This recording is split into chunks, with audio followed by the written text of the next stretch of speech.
as and when more details are coming in. Kanu. Pooja, the hearing is still underway, but what is NIA has said that, a message should not go amongst the people that who indulges in these kind of activities, that by pleading guilty, you can escape your charges. So in this case, the trial court, though had was convinced that he has committed lot of things, and he has been convicted under several charges in UAPA, but still the death penalty was not given, only on the basis that since he has pleaded guilty. So this is the main contention which has been raised by the Solicitor General before the High Court, that it should not become a precedent, so that the message should not go down in the line that, if you plead guilty, even if you commit an offence and if you plead guilty, your punishment can be lessened. So it is basically on these grounds the arguments are being made right now. Actually, the issue, remember, has been on the terror funding charges, isn't it? Because yes, he has been a known former terrorist. He was associated with the Jammu and Kashmir Liberation Front. I remember he was part of not only inciting violence, he had then later claimed to become a Gandhian of sorts, but his activities are very well known.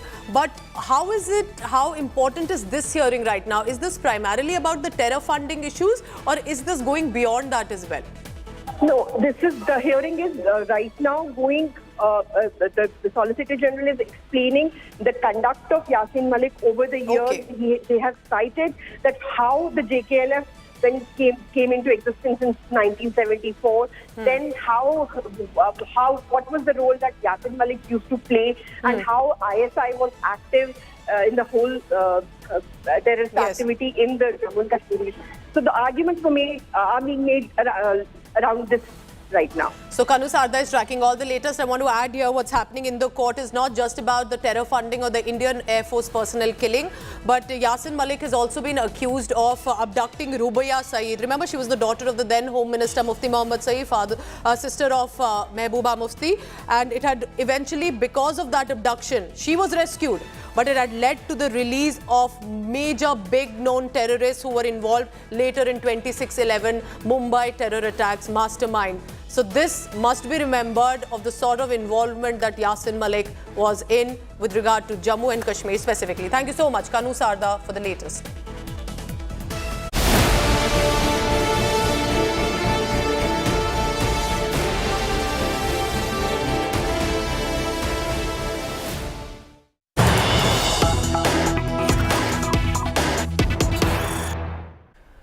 Big news coming in about the wrestlers, the FIR that has been registered. We have now the details with the FIR that has been accessed by India Today Television.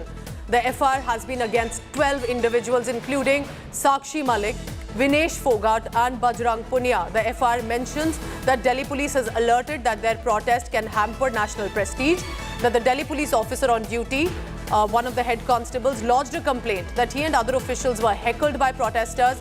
He received an injury also at the back of his neck, despite senior officers trying to have a dialogue with the wrestlers. This is according to the police statement, that they tried to have a dialogue with the wrestlers, but they refused to agree, did not pay attention to the loud hailers that were coming in from the cops. The wrestlers broke 2 barricades, obstructed police personnel on duty. Remember, the wrestlers were at Jantar Mantar, and then they decided to get into a scuffle with the cops and march towards the NIA Parliament that was being inaugurated right at that moment. Of course, it was a VVIP zone, but till now we had information that FIR has been lodged, but now we know that the names have also been mentioned. I want you to listen in first to the senior police official speaking.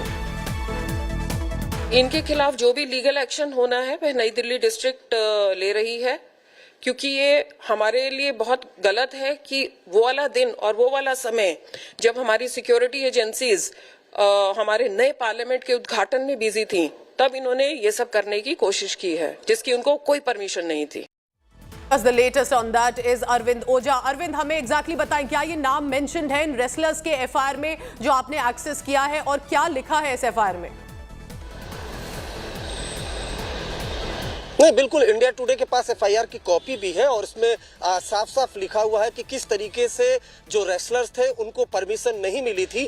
जो नया parliament उसका उद्घाटन हो रहा था, उसका inauguration हो रहा था और वहां पर वो मार्च करना चाहते थे जिनकी परमिशन नहीं मिली थी। उसके बाद इन लोगों ने बैरिकेड्स तोड़े जंतर मंतर पर। उसके बाद जब ये संसद भवन की तरफ जाने लगे, पुलिस के सीनियर ऑफिशियल वहां पर मौजूद थे, उन्होंने रोकने की कोशिश की और कहा कि वो डिटेन्ड हो जाए।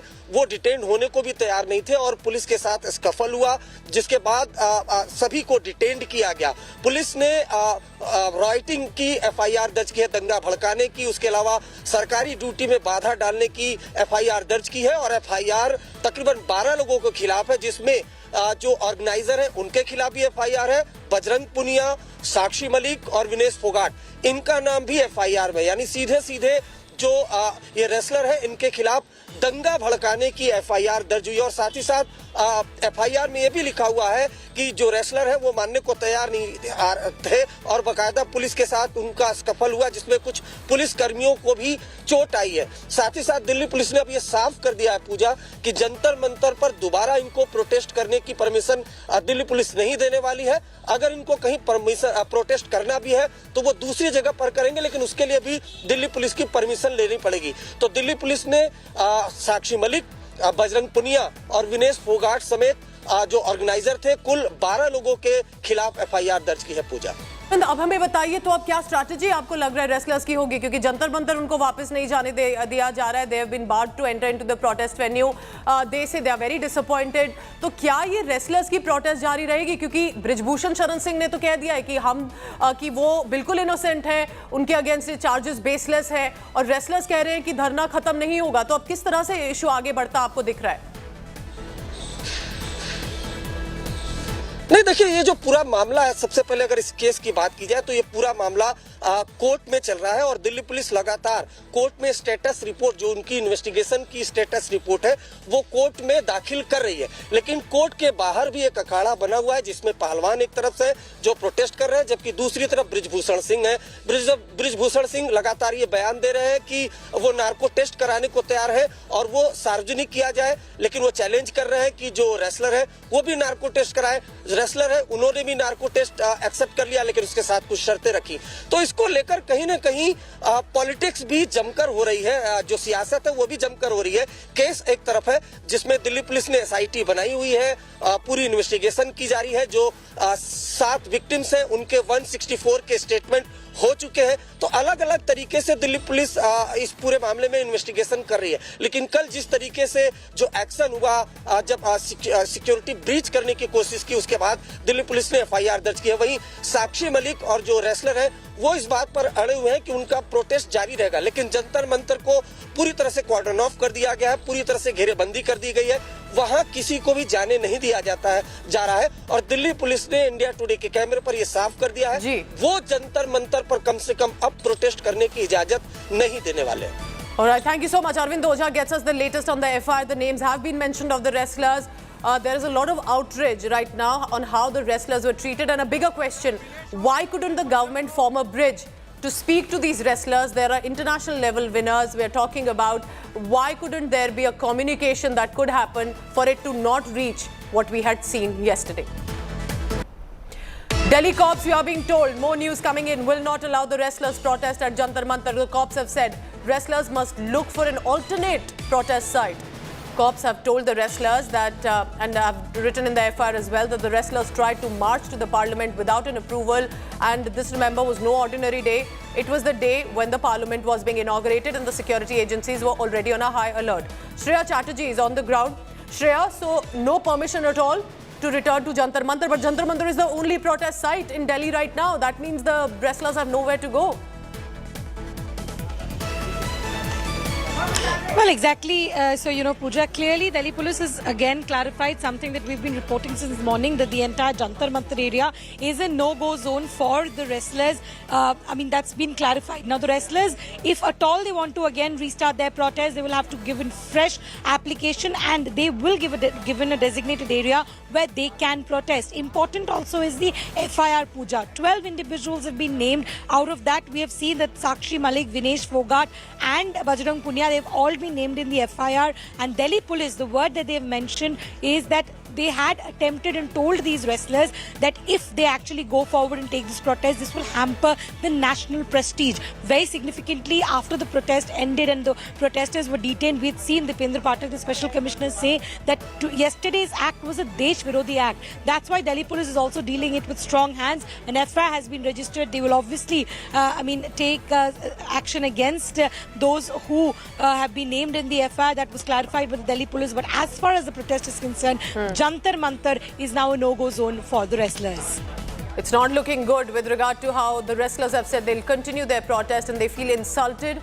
The manner in which they were treated. These are international level winners of Asian Games, Commonwealth Games, World Championships, and look how they were manhandled by the cops. Why couldn't the government reach out to them? Its allegations are against BJP Member of Parliament and Federation Chief Brij Bhushan Sharan Singh. So this, remember, was a fiery face-off that we are looking at. These are sporting heroes. Vinesh Fogart, Sakshi Malik, Bajrang Punia, well-known wrestlers of this country. 12 other protesters with them have now been booked in NFR. The charges are of rioting, obstructing public servant in duty after a scuffle with the personnel. Both of Delhi Police of Rapid Action Force who took them into detention while the parliament was also being inaugurated. So it's a VVIP zone. Protests are not allowed, and they were told that. They went ahead with it and were then detained. Now the wrestlers are very clear. They are demanding that the Federation Chief and BJP MP Brij Bhushan Sharan Singh be arrested. Till he's arrested, they are going to continue this protest. But now the protest of Jantar Mantar, the site, has also been cleared.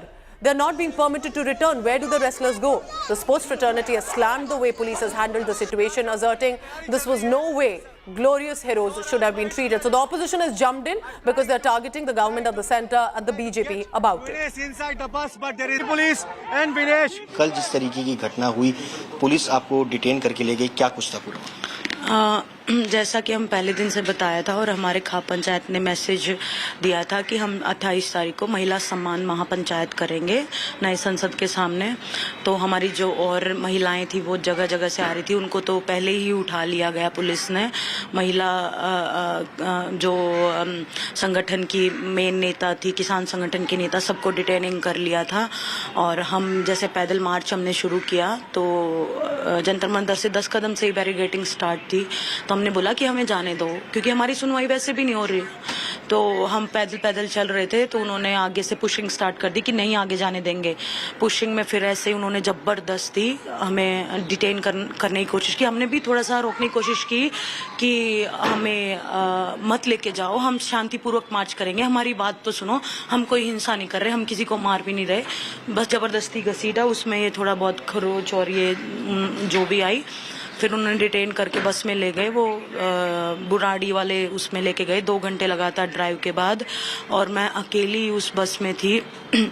मैं उनको लगातार request कर रही थी कि मैं घबराई हुई हूँ, मुझे अकेला मत छोड़ो, और जहाँ डिटेन करके लेके जा रहे हो मुझे उनके साथ तो लेके जाओ। उस बस में सिर्फ मैं अकेली महिला थी, तो उन्होंने मेरी बात नहीं सुनी। और फिर वहाँ जाके मैं बात कर रही थी घर पे, मेरे पास मेरा फ़ोन था कि मैं यहाँ पर हूँ, मुझे आ जाओ या कोई तो आ जाओ, क्योंकि मैं अकेली हूँ।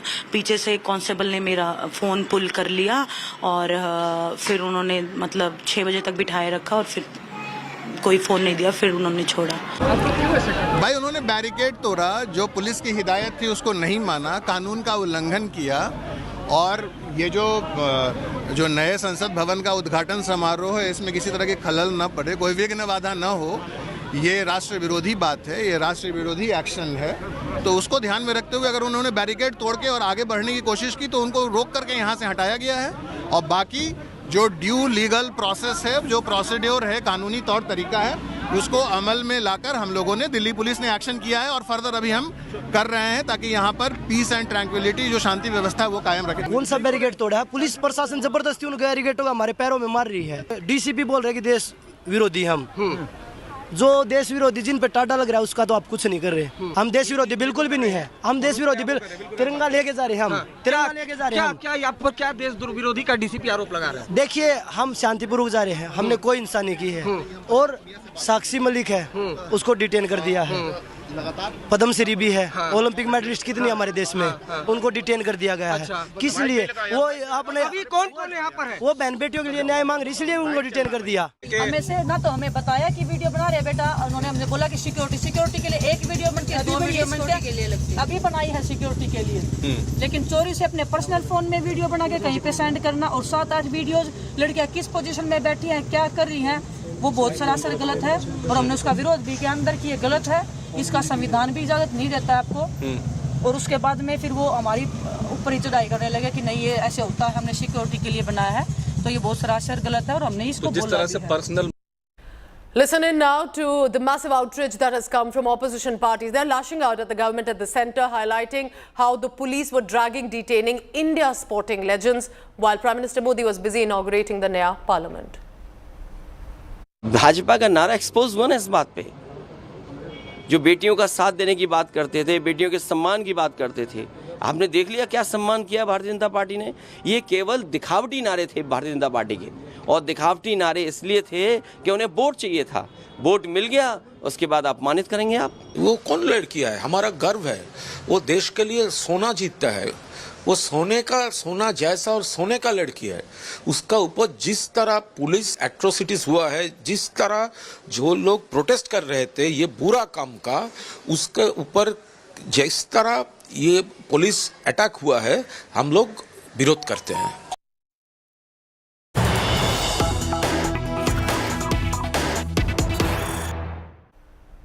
News coming in, an Apache attack helicopter of the Indian Air Force has made an emergency landing in Madhya Pradesh today.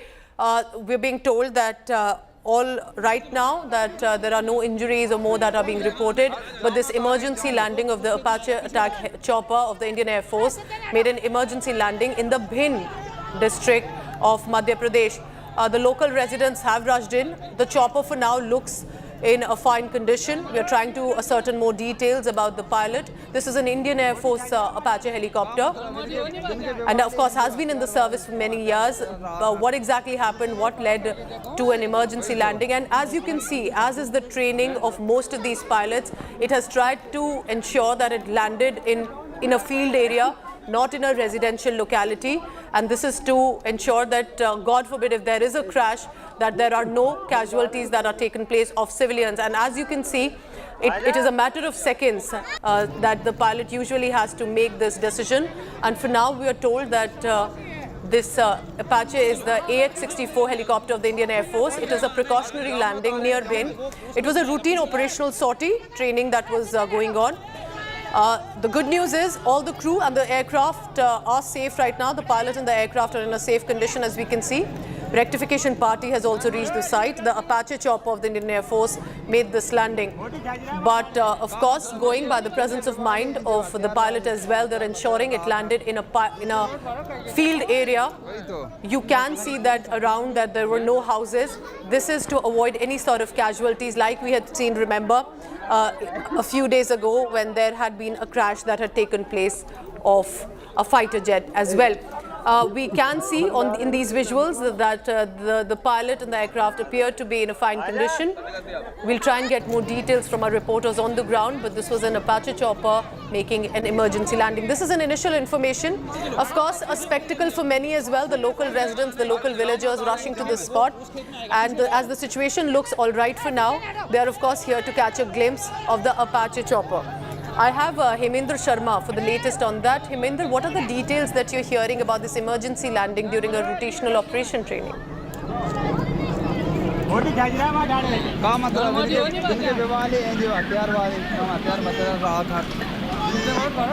Hemendra, if you can hear me, what is the initial information that you have about the emergency landing of the Apache attack helicopter that has landed near Bhind, making an emergency landing?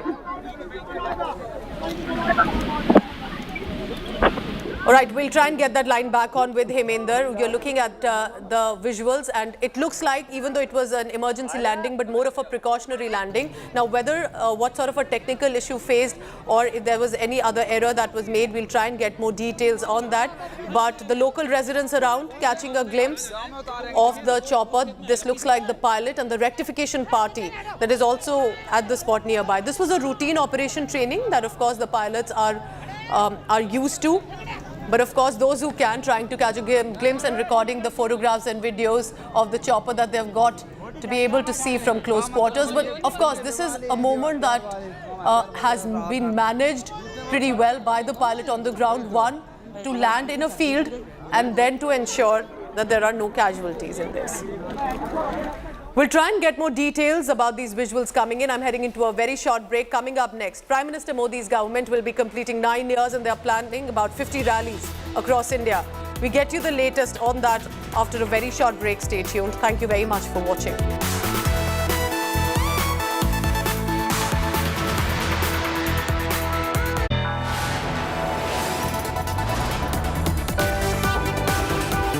You are watching India Today.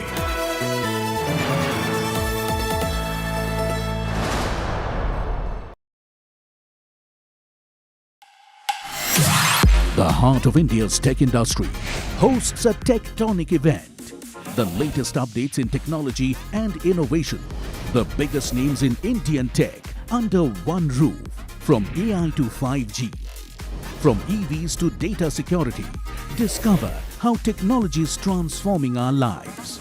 Catch all the action at the BT Tech Today Congress in Bengaluru on June 2nd, live across the Business Today multiverse.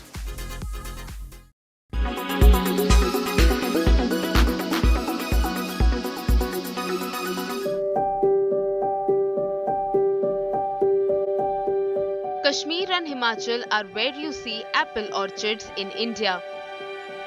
This orchard is in Uttar Pradesh's Gazipur. Sunil Kushwaha is growing Himachali apples in his farm during off-season at a time when temperatures rise up to 48 degrees Celsius. ये जो सेब की variety है, ये 48 degree के temperature में भी survive कर लेता है और इसमें अहम योगदान एक हिमाचल प्रदेश के बहुत ही बहुचर्चित साइंटिस्ट हैं, वैज्ञानिक हैं, हरमन शर्मा जी का। हरमन शर्मा जी ने इजाद किया और एक वैरायटी निकाली अपने नाम से ही, Harman double.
Is there enough understanding of lifestyle diseases? That's the big question. The only news channel to focus on what matters the most, and that is your health.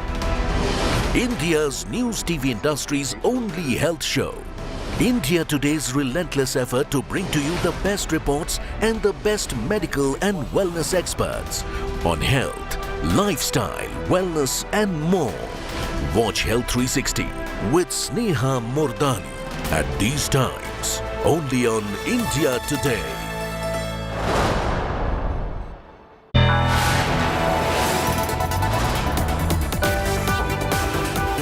You are watching India Today.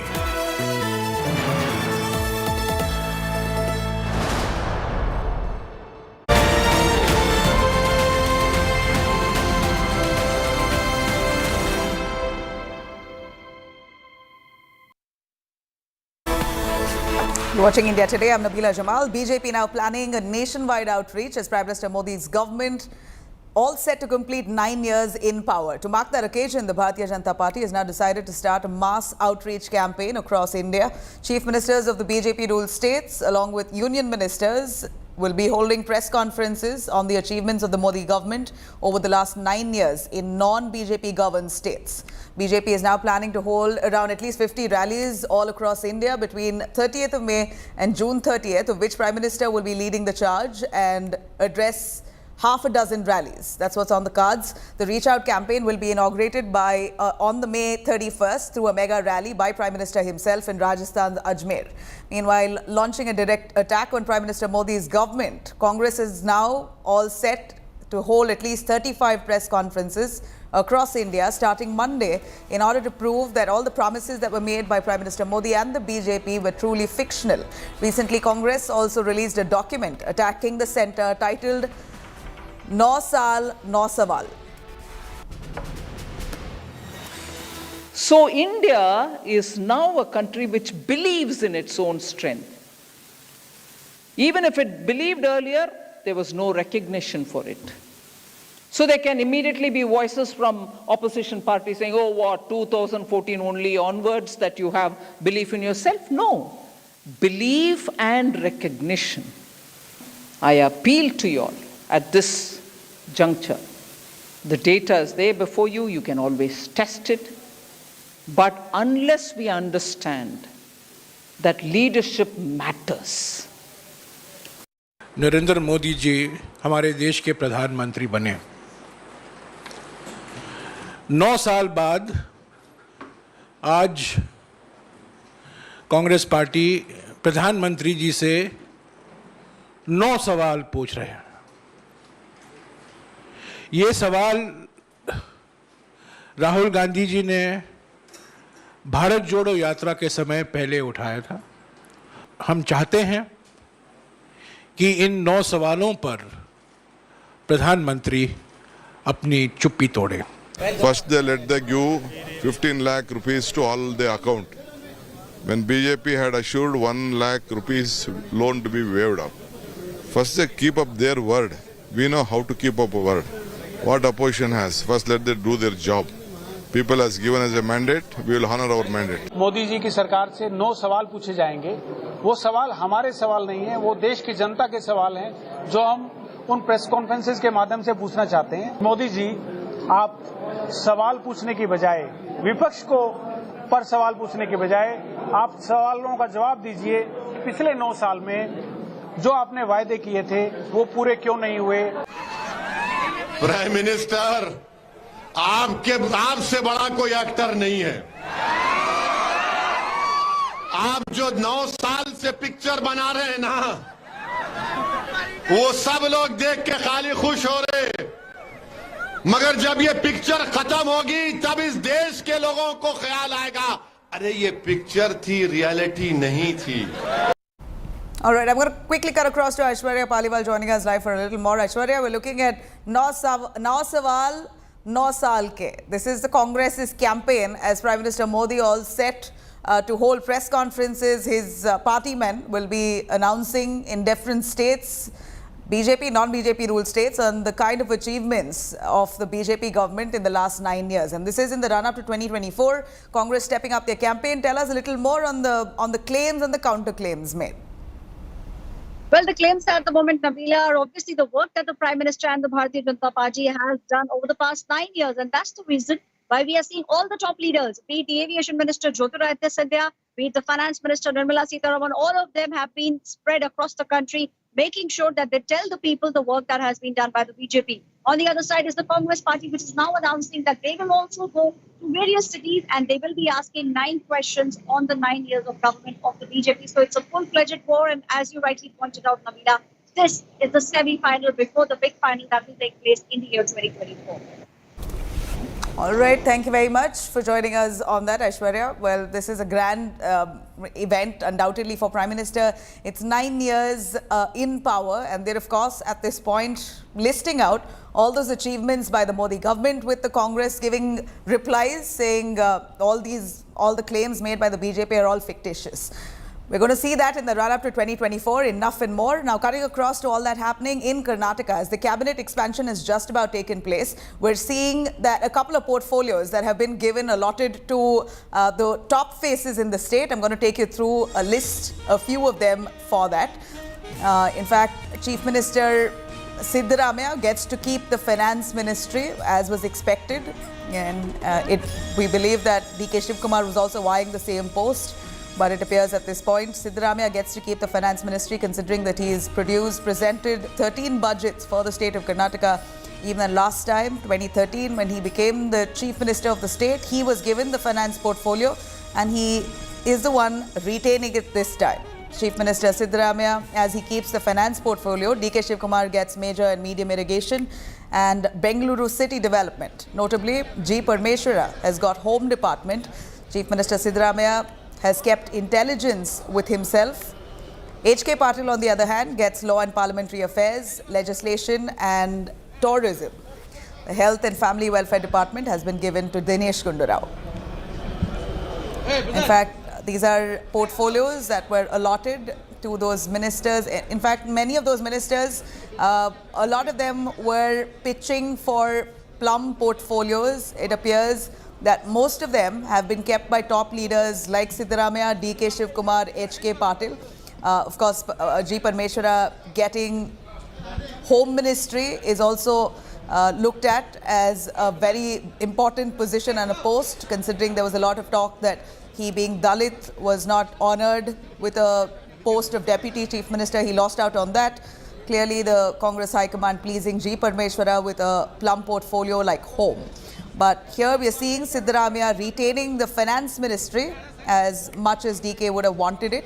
DK Shivkumar, though, given major and medium irrigation and Bengaluru city development, both again looked at as plum portfolios. There's been a lot of talk about power sharing, a formula between the two. We're looking at DK Shivkumar and Siddaramaiah, both of them now coming together as one unit, at least presenting themselves as a united house and to ensure good governance. They've promised that, but how far will that be able to, will they be able to achieve that in the long run? That remains to be seen. In 2.5 years, will there be a power shift? Again, we've got to wait and watch. All right, cutting across now to Manipur, that's now on the edge after fresh spate of ethnic violence ahead of Amit Shah's visit there to the violence-hit Manipur. Kuki terrorists allegedly carrying weapons set many houses ablaze in Serau and Sugunu area. Angry mobs there stormed into a BJP MLA K. Raghumani's home. Amit Shah will be leaving for Manipur today for a 3-day tour. He will be meeting with local communities there and party cadres, also hold a meet with Security Department's top officials over the recent spate of violence. Manipur Chief Minister N. Biren Singh has said that around 40 militants have been killed by security forces during retaliatory fire and defensive operations. Meanwhile, a Congress delegation will also be meeting with President Draupadi Murmu in relation to the Manipur violence.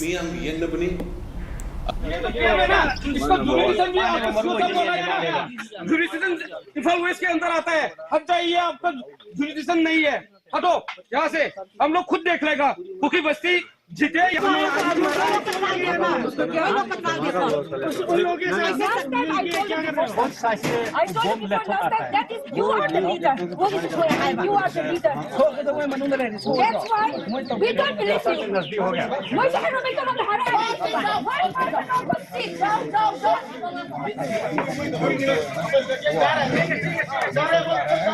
Mr. Amit Shah ji is coming to Manipur for the 3 days.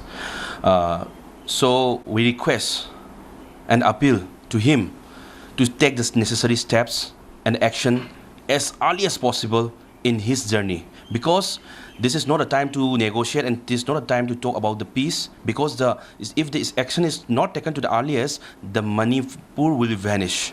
Sir Manipur situation के लिए क्या brief करने वाले हैं sir? उसके लिए हम मंगलवार के दिन प्रेसिडेंट ऑफ इंडिया से टाइम पूछे हैं। हम जाकर डेलीगेशन में जाकर उनसे मिलेंगे और मिलकर उनसे ये सारी चीजें बताएंगे। All right, that's Mallikarjun Kharge, who is all set to be meeting with President Draupadi Murmu on the Manipur violence. Manipur has been burning months now, and you have Home Minister Amit Shah also taking a quick look at the violence-hit state. Kuki terrorists allegedly carrying weapons have set many houses and cars ablaze in Serao and Sanguru areas. These angry mobs also barged into a BJP MLA's home, Raghumani's house, and those are the visuals that you see right in the center of your screens. Raghumani's home vandalized as miscreants there trash all the belongings in that house there, drag it out of the home in a statement that they are hoping to make. All right, now let's take a quick look at all the national stories that's making headlines. YS Sharmila, president of YSR Telangana party, has met with Karnataka's newly inducted Deputy Chief Minister DK Shivkumar in Bengaluru. At Shivkumar's party office, he branded it only a courtesy meet, saying Sharmila is his sister. She's come by to congratulate his victory.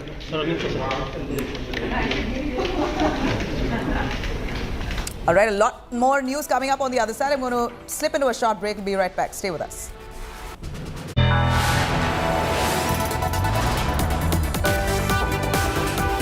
You are watching India Today.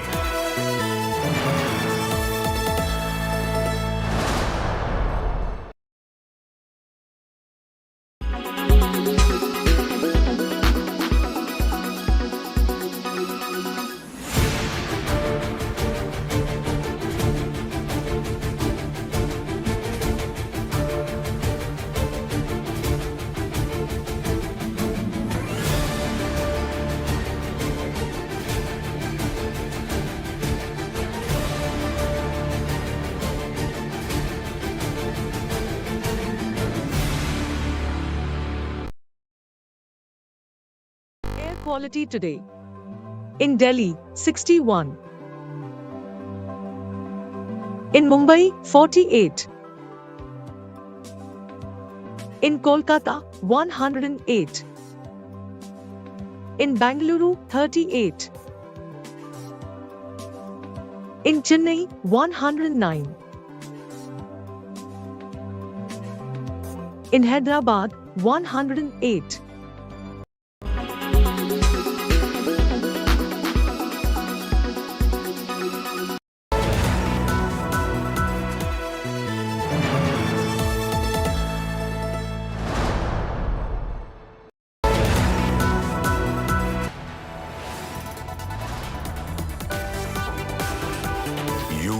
Watching India Today.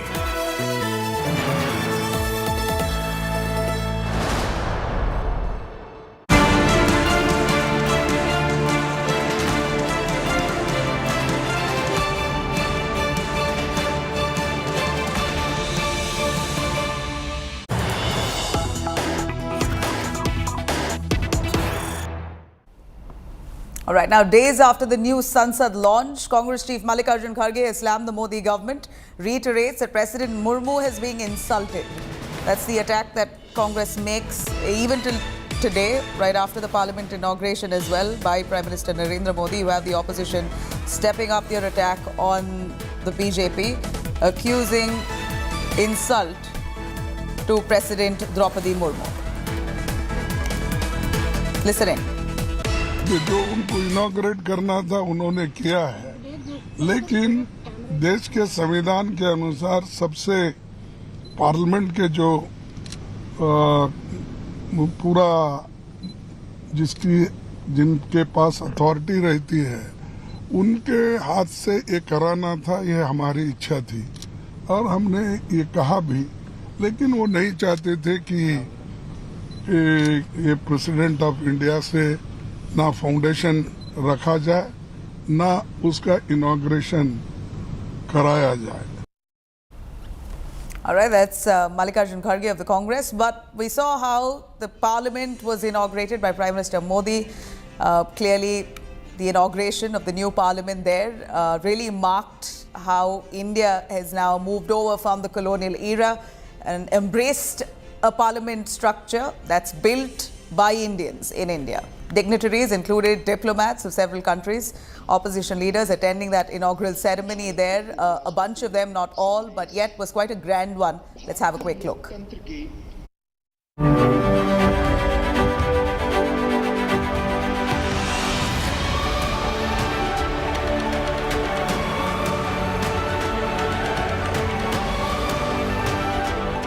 Futuristic, state-of-the-art, apt for new India's new dreams.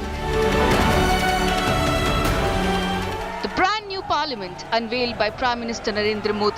Brainchild of Prime Minister Modi, the new Sansad was hailed by him as a reflection of the aspiration of new India and a testament to the dawn of a self-reliant nation.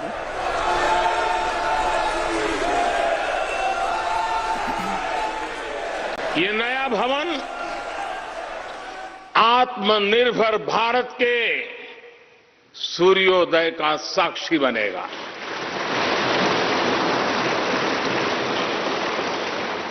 ये नया भवन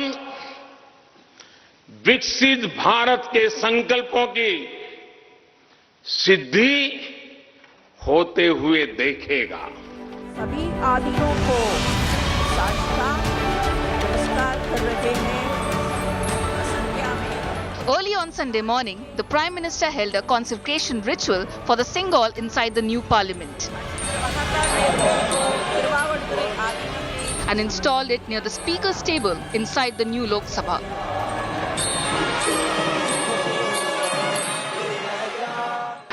महान चोल साम्राज्य में सेंगोल को कर्तव्य पथ का, सेवा पथ का, राष्ट्र पथ का प्रतीक माना जाता था. The historic event was attended by former President Ramnath Kovind, Chief Minister Jagan Mohan Reddy, Yogi Adityanath, Eknath Shinde and nephew Rio, apart from foreign envoys, parliamentarians and people from different walks of life. Modi said, as India surges ahead, the new parliament will also contribute to the world's progress. ये सिर्फ एक भवन नहीं है, ये 140 करोड़ भारतवासियों की आकांक्षाओं और सपनों का प्रतिबिंब है. ये विश्व को भारत के दृढ़ संकल्प का संदेश देता हमारे लोकतंत्र का मंदिर है. राष्ट्रपति भारत गणतंत्र संदेश. Rajya Sabha Deputy Chairman Harivansh read out messages from President Draupadi Murmu and Vice President Jagdeep Dhankar. स्वर्णाक्षरों में दर्ज रहेगा. मेरी हार्दिक शुभकामना है कि नवनिर्मित संसद भवन भारतीय लोकतंत्र की महान परंपराओं और आदर्शों के अनुरूप नए प्रतिमान स्थापित करे. The Congress and 19 opposition parties boycotted the unveiling of the parliament. The opposition alleged Modi unveiling the parliament is an insult to the president. BJP accuses the opposition bloc of being blinded by hate against Modi. Despite the political war, the unveiling of the new parliament comes as the biggest day of Indian democracy. With Rahul Gautam and Maushmi Singh in Delhi, Bureau Report, India Today.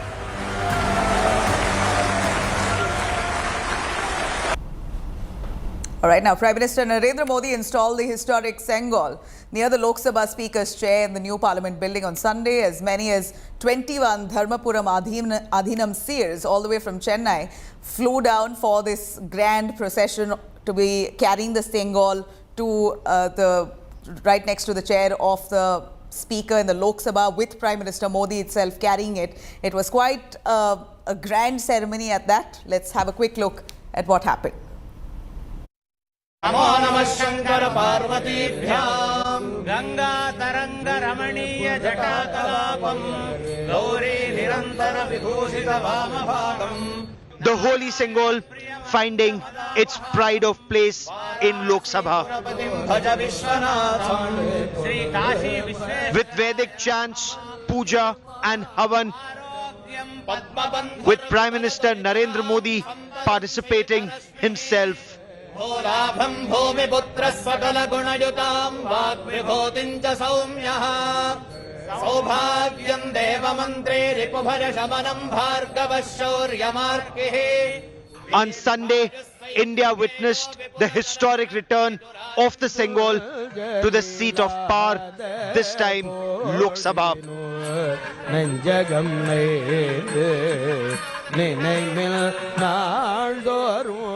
Dressed in traditional attire, Prime Minister Narendra Modi performed the Ganpati Havan along with Lok Sabha Speaker Om Birla ahead of the inauguration of the new Parliament building. Prime Minister Narendra Modi then did a Sashtang Dandavat, prostrated himself before the Sengol, which symbolized transfer of power from the British to India.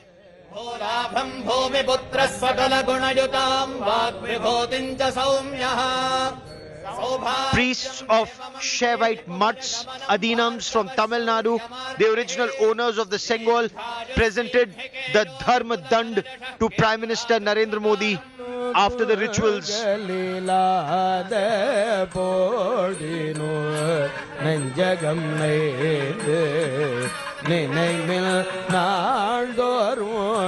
नमो नमः शंकर पार्वतीभ्यां गंगा तरंग रमणीय जटाकलापं गौरी निरंतर विभूषित वामभागं. The 5 feet long, 2-inch wide spectre was later installed near the Lok Sabha Speaker's chair in the new Parliament House by Prime Minister Narendra Modi. The Prime Minister also sought the blessings of the 21 Adhinams from Tamil Nadu who presented him the Sengol.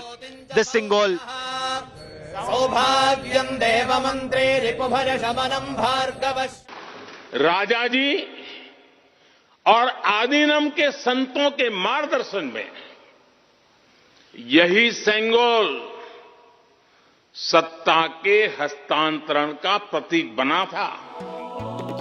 The Prime Minister took a jibe at those who neglected the Sengol after using it for the freedom ritual in 1947, referring to the Sengol's relegation as Pandit Jawaharlal Nehru's golden walking stick at the Anand Bhavan Museum at Prayagraj.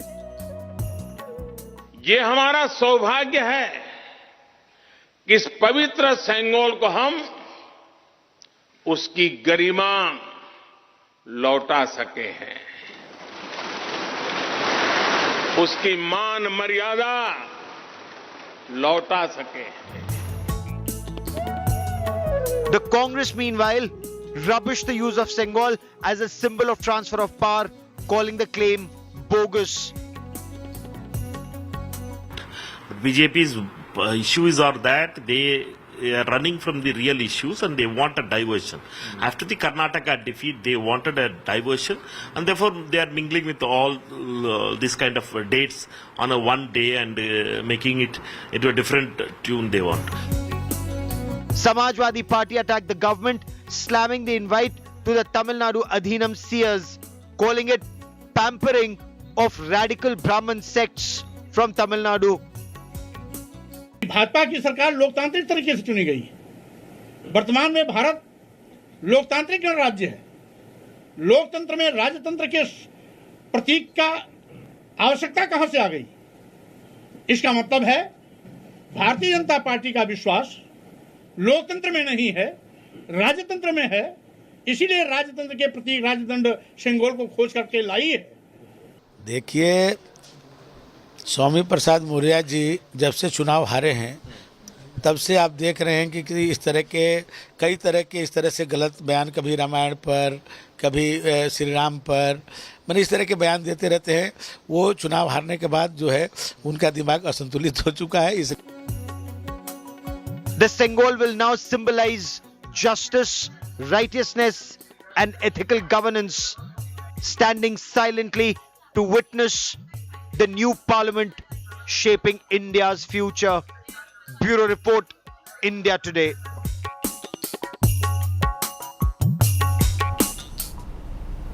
All right, on that note, it's a wrap on this edition of Bulletin. Thank you very much for watching. You could log on to indiatoday.in. You could also download our app. Stay with us. I'm going to come back with the top headlines.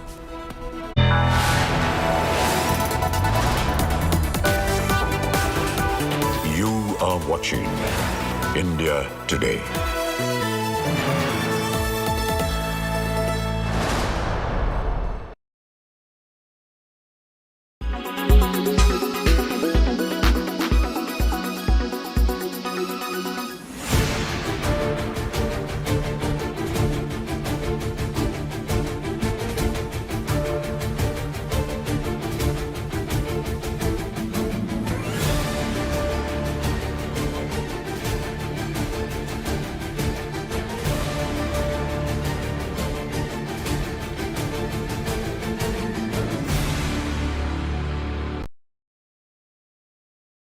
Weather forecast now.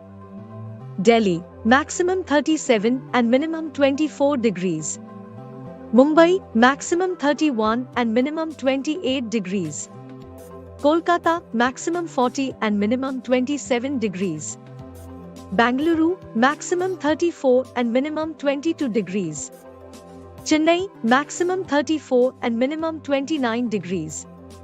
Hyderabad, maximum 37 and minimum 27 degrees.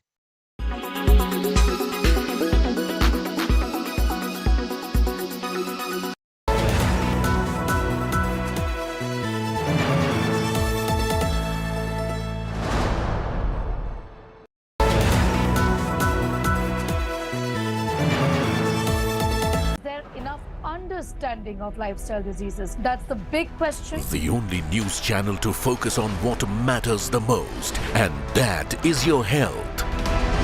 India's news TV industry's only health show. India Today's relentless effort to bring to you the best reports and the best medical and wellness experts on health, lifestyle, wellness and more. Watch Health 360 with Sneha Murdani at these times, only on India Today. So sorry.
Co-powered by The world comes together at Sharda University.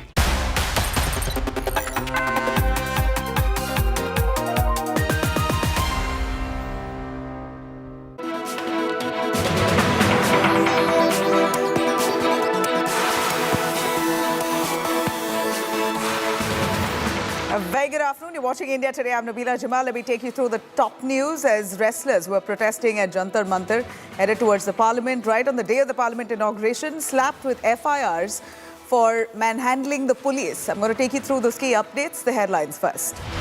Key details of FIR against wrestlers has now been accessed. FIR says cops alerted that the stir will really affect national prestige, reveals wrestlers broke barricades, obstructed cops, and therefore sections of the FIR slapped on them. Prime Minister Modi government to complete 9 years. Over 50 rallies have been planned across India. 12 BJP bigwigs to woo voters in the states. Congress assures mega 2024 win against Prime Minister Modi. Ahead of Home Minister Amit Shah's visit, fresh violence has erupted in Manipur. Chief Minister Biren Singh says 40 terrorists killed by security forces. India's landmark satellite launch. ISRO launches second-generation navigation satellite launch to boost Indian GPS system. प्रज्वलन और सफलतापूर्ण उत्थापन GSLV F12 का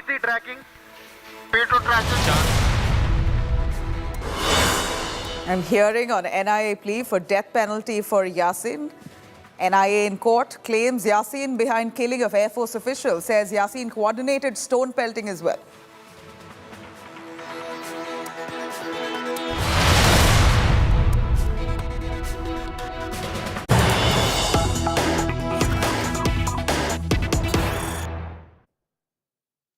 All right, now Delhi Congress unit opposes helping out Arvind Kejriwal here. A mega twist to Kejriwal's Ordinance dangal. Delhi Congress to Rahul, no backing for AAP. Setback to Delhi Chief Minister Arvind Kejriwal in the Ordinance dangal as the Delhi Congress unit now in a huddle with Rahul and Mallikarjun Kharge. Kejriwal sought Congress's support in the Rajya Sabha against the Ordinance. And you have the Congress in Delhi now refusing to come to aid the Aam Aadmi Party. In fact, this was expected. The Congress has been opposing the AAP on several levels. It is a party that's been, in fact, the Congress in Delhi itself has been relegated to nearly nothing with the rise of the Aam Aadmi Party, a three-time victory. The Congress now refusing to support Aam Aadmi Party while it seeks support in the Rajya Sabha against the Ordinance.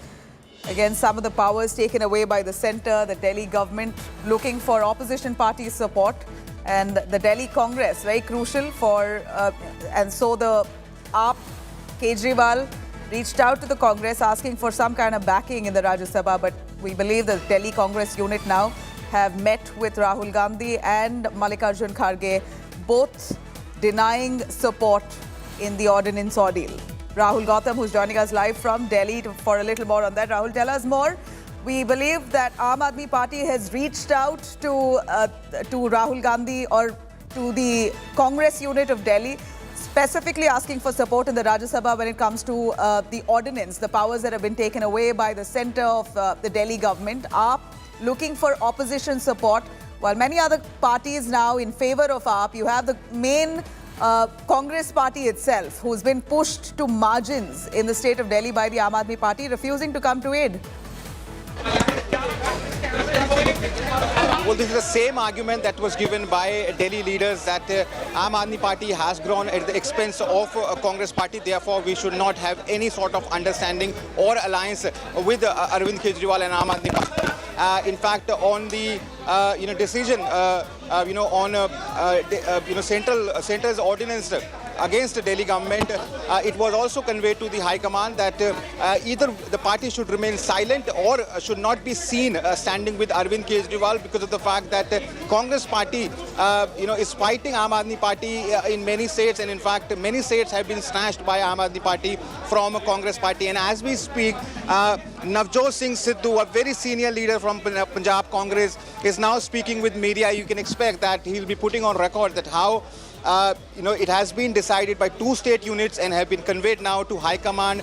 That includes Rahul Gandhi, that Congress party should not have any sort of understanding with Aam Aadmi Party. In fact, Mr. Ajay Makan, we've been informed that not just opposed Mr. Arvind Kejriwal, in fact he said that we should not trust him given the fact that he has betrayed us on several counts. So obviously you can expect now that it comes as a major jolt as far as opposition unity is concerned, because Aam Aadmi Party was trying to garner support on this issue recently. Mr. Kejriwal had met Sharad Pawar, Uddhav Thackeray and KCR, Mamata Banerjee, and he was trying to garner more and more support on the floor of the houses. But it seems that Congress party is unlikely to support Aam Aadmi Party on the issue of centre's ordinance that has been brought in as far as national capital is concerned. Rahul, tell us a little more on the other opposition parties who have now backed the Aam Aadmi Party. Give us a sense on who are on board with the AAP.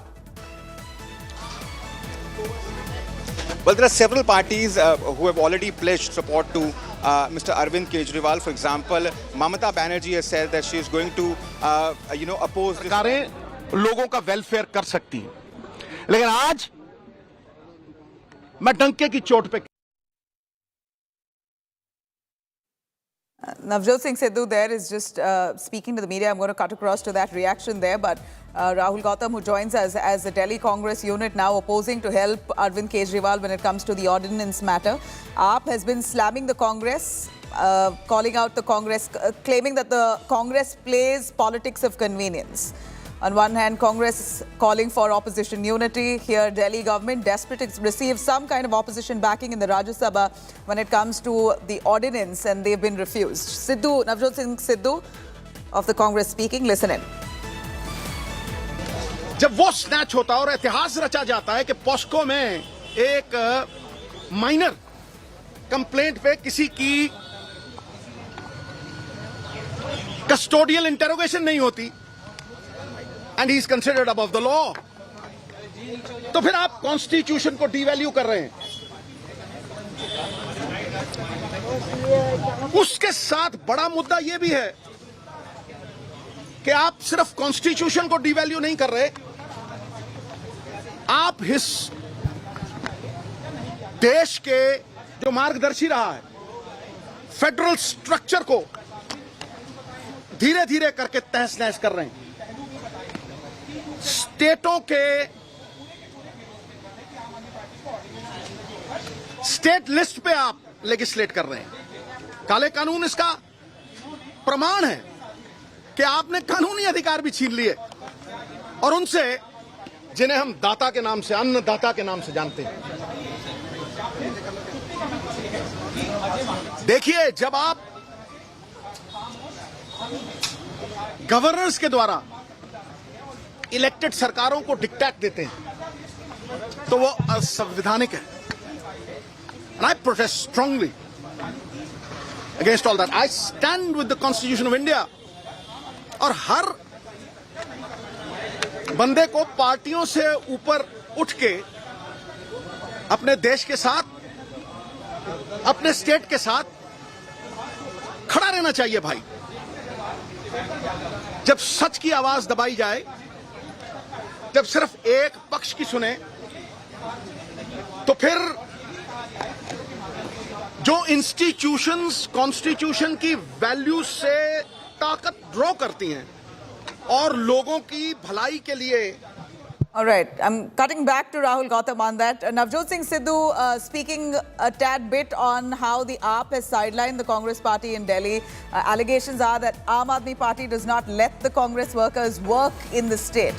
To which the AAP has also responded, saying this is the inefficiency of the Congress which is being blamed on as Congress playing politics of convenience. Sheila Dikshit had passed a similar resolution in the parliament back in 2002, calling out the then central government, claiming that powers were taken away arbitrarily. What's different from then to now? This is just politics of convenience. Well, it seems that Congress party is looking this issue in two different ways. On one hand, they're seeing it from political lens, saying that, if they're going to go along with Aam Aadmi Party, it is going to be detrimental for the interest of the party, given the fact that party, is completely wiped out. It has 0 MLAs, all because of Aam Aadmi Party, which has... All right, Rahul, apologies, but seems to be a glitch in your audio. I'm going to try and patch you on that. We're going to continue tracking the story. For now, we hear that the Congress unit in Delhi have reached out to Rahul Gandhi, Mallikarjun Kharge, and they're formalizing this this decision that they do not want to support Aam Aadmi Party in the parliament, in the Rajya Sabha, because they claim the AAP has been unjust to them, not allowed them to work in the state of Delhi for the last 15 years that they've been in power.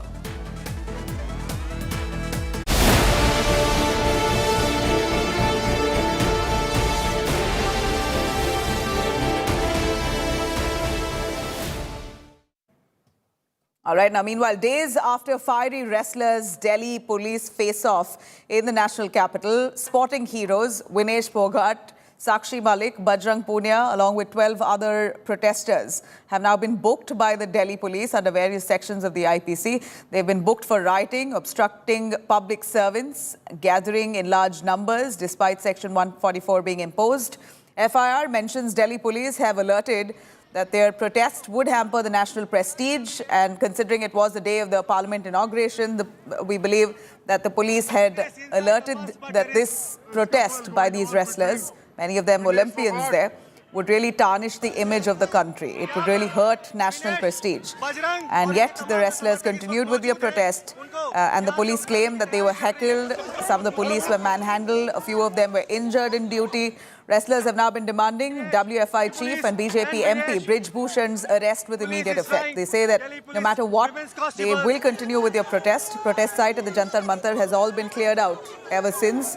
Wrestlers have been moved out of that protest site yesterday, right after they were detained, and FIR were filed on many of those wrestlers. That protest site where they have been protesting for months now has been fully cleared out. Sports fraternity has now slammed the way the police have really handled this situation, asserting that this isn't the way glorious heroes should be treated.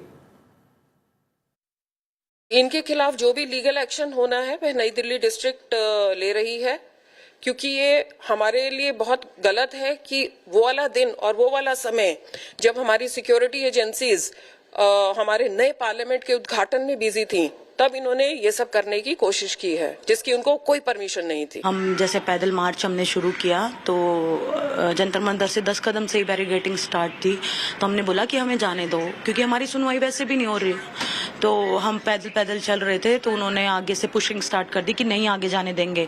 Pushing में फिर ऐसे ही उन्होंने जबरदस्ती हमें detain करने की कोशिश की। हमने भी थोड़ा सा रोकने की कोशिश की कि हमें मत लेके जाओ, हम शांतिपूर्वक मार्च करेंगे, हमारी बात तो सुनो, हम कोई हिंसा नहीं कर रहे, हम किसी को मार भी नहीं रहे, बस जबरदस्ती घसीटा। उसमें ये थोड़ा बहुत खरोच और ये जो भी आई, फिर उन्होंने डिटेन करके बस में ले गए, वो बुराड़ी वाले उसमें लेके गए 2 घंटे लगातार ड्राइव के बाद, और मैं अकेली उस बस में थी। मैं उनको लगातार रिक्वेस्ट कर रही थी कि मैं घबराई हुई हूँ, मुझे अकेला मत छोड़ो, और जहाँ डिटेन करके लेके जा रहे हो मुझे उनके साथ तो लेके जाओ। उस बस में सिर्फ मैं अकेली महिला थी, तो उन्होंने मेरी बात नहीं सुनी, और फिर वहाँ जाके मैं बात कर रही थी घर पे, मेरे पास मेरा फ़ोन था कि मैं यहाँ पर हूँ, मुझे आ जाओ या कोई तो आ जाओ, क्योंकि मैं अकेली हूँ। पीछे से एक कांस्टेबल ने मेरा फ़ोन पुल कर लिया, और फिर उन्होंने मतलब 6 बजे तक बिठाए रखा, और फिर कोई फ़ोन नहीं दिया, फिर उन्होंने छोड़ा। भाई उन्होंने बैरिकेड तोड़ा, जो पुलिस की हिदायत थी उसको नहीं माना, कानून का उल्लंघन किया, और ये जो नए संसद भवन का उद्घाटन समारोह है इसमें किसी तरह की खलल न पड़े, कोई विघ्न बाधा न हो, ये राष्ट्र विरोधी बात है, ये राष्ट्र विरोधी एक्शन है। तो उसको ध्यान में रखते हुए अगर उन्होंने बैरिकेड तोड़ के और आगे बढ़ने की कोशिश की तो उनको रोक करके यहाँ से हटाया गया है। और बाकी जो ड्यू लीगल प्रोसेस है, जो प्रोसीड्योर है, कानूनी तौर तरीका है, उसको अमल में लाकर हम लोगों ने, दिल्ली पुलिस ने एक्शन किया है और फर्दर अभी हम कर रहे हैं ताकि यहाँ पर पीस एंड ट्रैंक्विलिटी, जो शांति व्यवस्था है, वो कायम रखे। कौन सा बैरिकेड तोड़ा है? पुलिस प्रशासन जबरदस्ती उन बैरिकेडों को हमारे पैरों में मार रही है। डीसीपी बोल रहे कि देश विरोधी हम, जो देश विरोधी जिन पे टाटा लग रहा है उसका तो आप कुछ नहीं कर रहे। हम देश विरोधी बिल्कुल भी नहीं है। हम देश विरोधी तिरंगा लेके जा रहे हैं। हम तिरंगा लेके जा रहे हैं। क्या आप पर क्या देश विरोधी का डीसीपी आरोप लगा रहा है? देखिए, हम शांतिपूर्वक जा रहे हैं, हमने कोई हिंसा नहीं की है। और यासीन मलिक है, उसको डिटेन कर दिया है।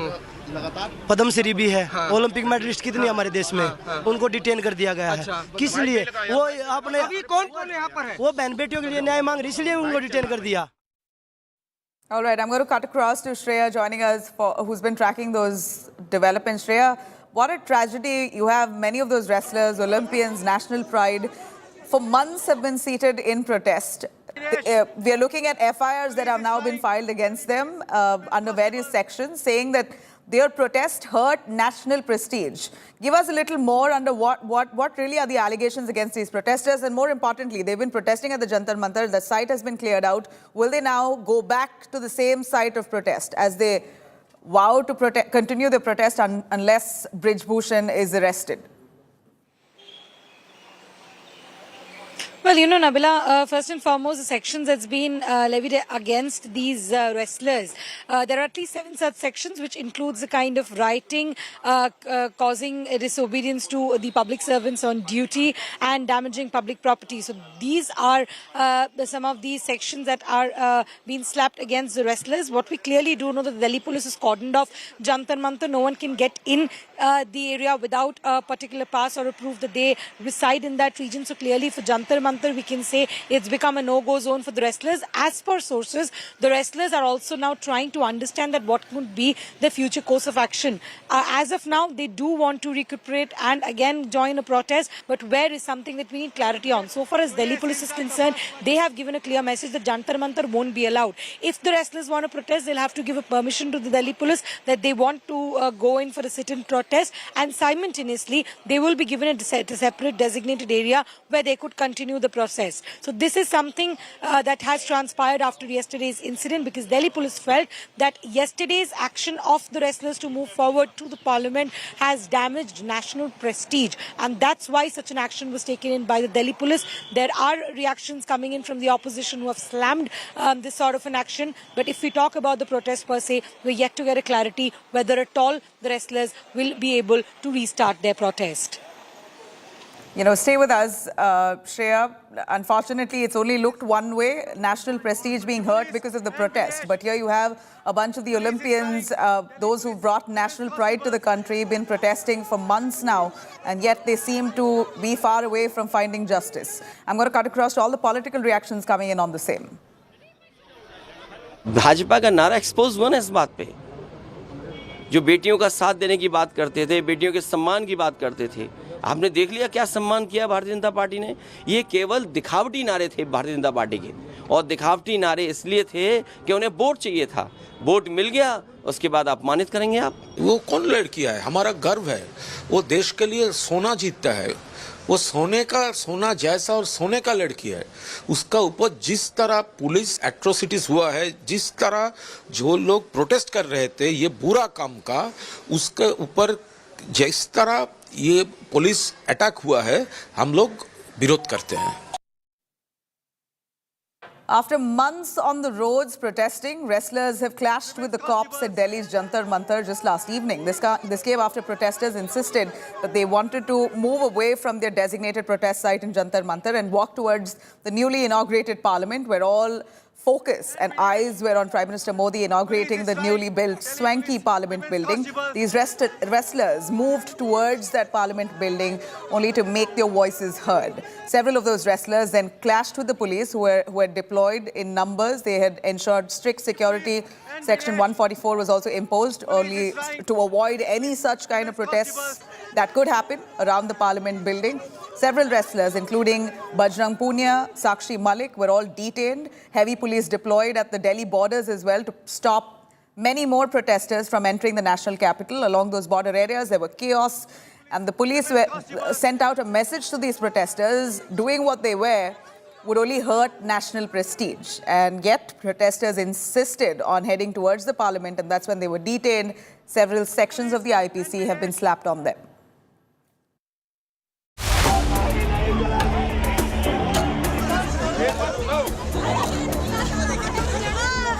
Some of India's top wrestlers pinned, dragged and detained. These were the scenes that unfolded at Delhi's Jantar Mantar. Protesting Vinesh Fogart, Bajrang Punia and other protesters were detained as they were marching towards the new parliament from their site of protest at Jantar Mantar. Olympic medalist Yasin Malik accused the police of manhandling her. हम सोचे शांतिपूर्वक जाएंगे, पर शांतिपूर्वक जाके आगे से धकाना शुरू कर दिया कि नहीं आओगे, गिरा दिया गया, मेरे सारे कपड़े पाड़ लिए, बहुत गंदा व्यवहार करा है। हम कोई भी इंसान नहीं करते, बिल्कुल चुपचाप जाने लग रहे थे आगे। Bajrang Punia lashed out at the government, saying the authorities didn't even respect a Padma Shri awardee. साक्षी को उठा लिया है पुलिस प्रशासन ने, डिटेन कर लिया साक्षी को। दिनेश आप भी तो तुम बोलिए, और ऊपर से उसको पद्म श्री भी दे रखा है। पद्म श्री की गरिमा नहीं रखी लोगों ने।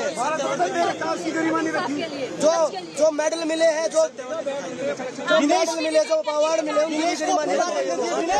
जो पूरा देश बनाएगा आगे का प्लान, क्योंकि जिनकी गिरफ्तारी होनी चाहिए थी उनकी नहीं है, और रिपोर्ट करता हूँ कि गिरफ्तारी है। यहाँ पर जो भी टेंट लगा था, जो भी बंदोबस्त किया गया था, जहां पर पिछले 1 महीने से ये पहलवान बैठकर रोज धरना प्रदर्शन करते थे, अपनी बातों को कहने की कोशिश करते थे, दिल्ली पुलिस की तरफ से उस पूरी जगह को खाली कर दिया गया है। जो भी टेंट था, सामान था, उन सभी सामानों को, टेंट को एक ट्रक में रख कर यहाँ से विदा कर दिया है, पूरी जगह को खाली कर दिया है।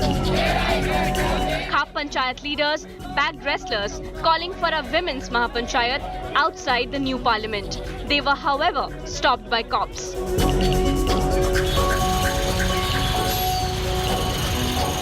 Heavy police force was deployed on all the borders of national capital to stop what the police called unsocial elements.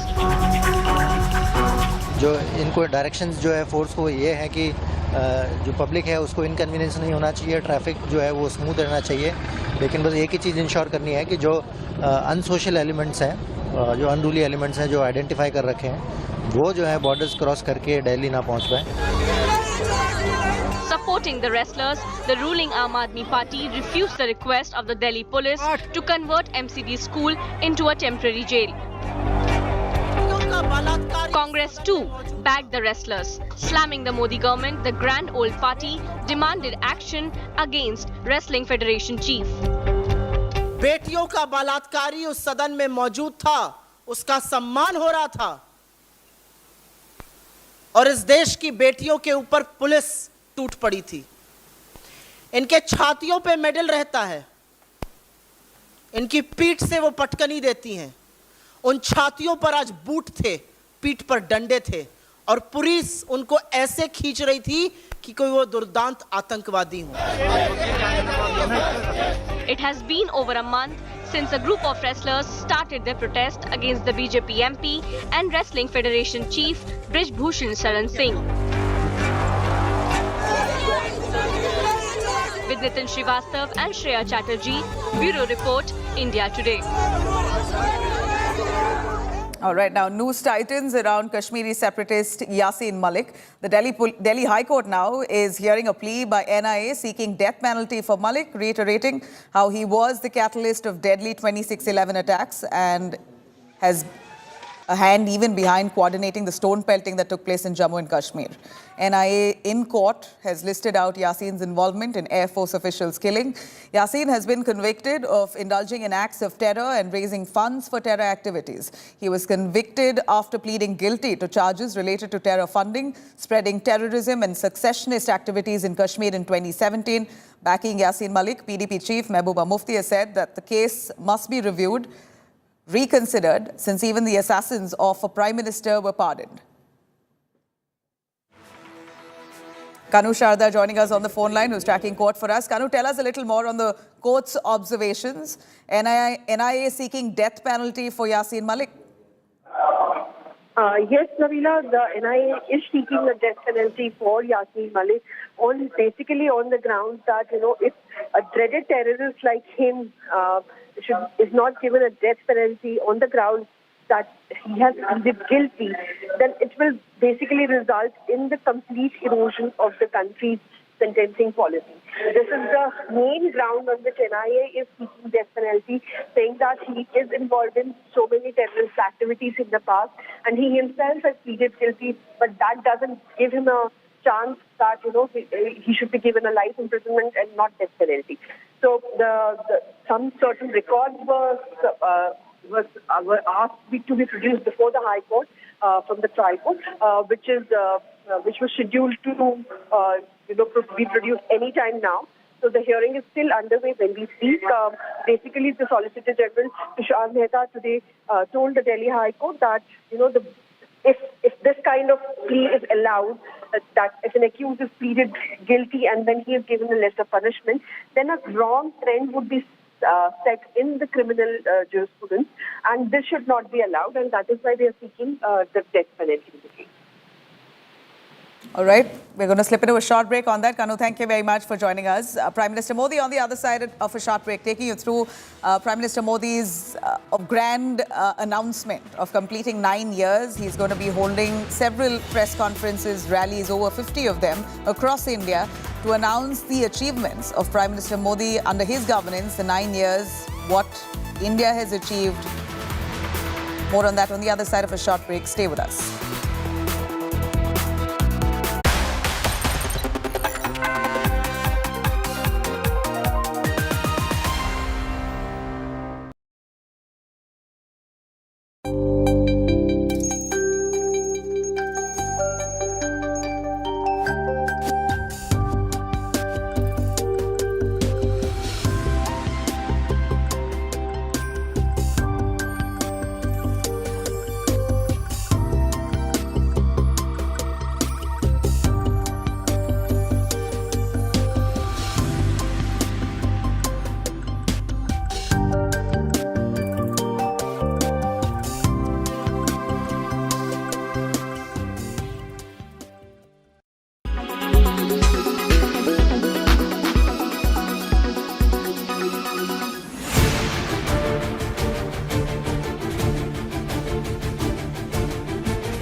युवा साथियों को सुविधा होगी और सबसे अहम बात, इससे पर्यटन और व्यापार से बनने वाले रोजगार बढ़ेंगे।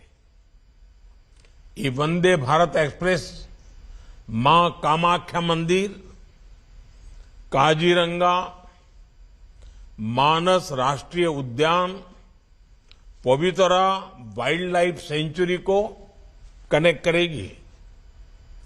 इसके साथ साथ मेघालय के शिलोंग, चेरापूंजी और अरुणाचल प्रदेश के तवांग और पासीघाट तक भी पर्यटकों की सुविधा बढ़ जाएगी।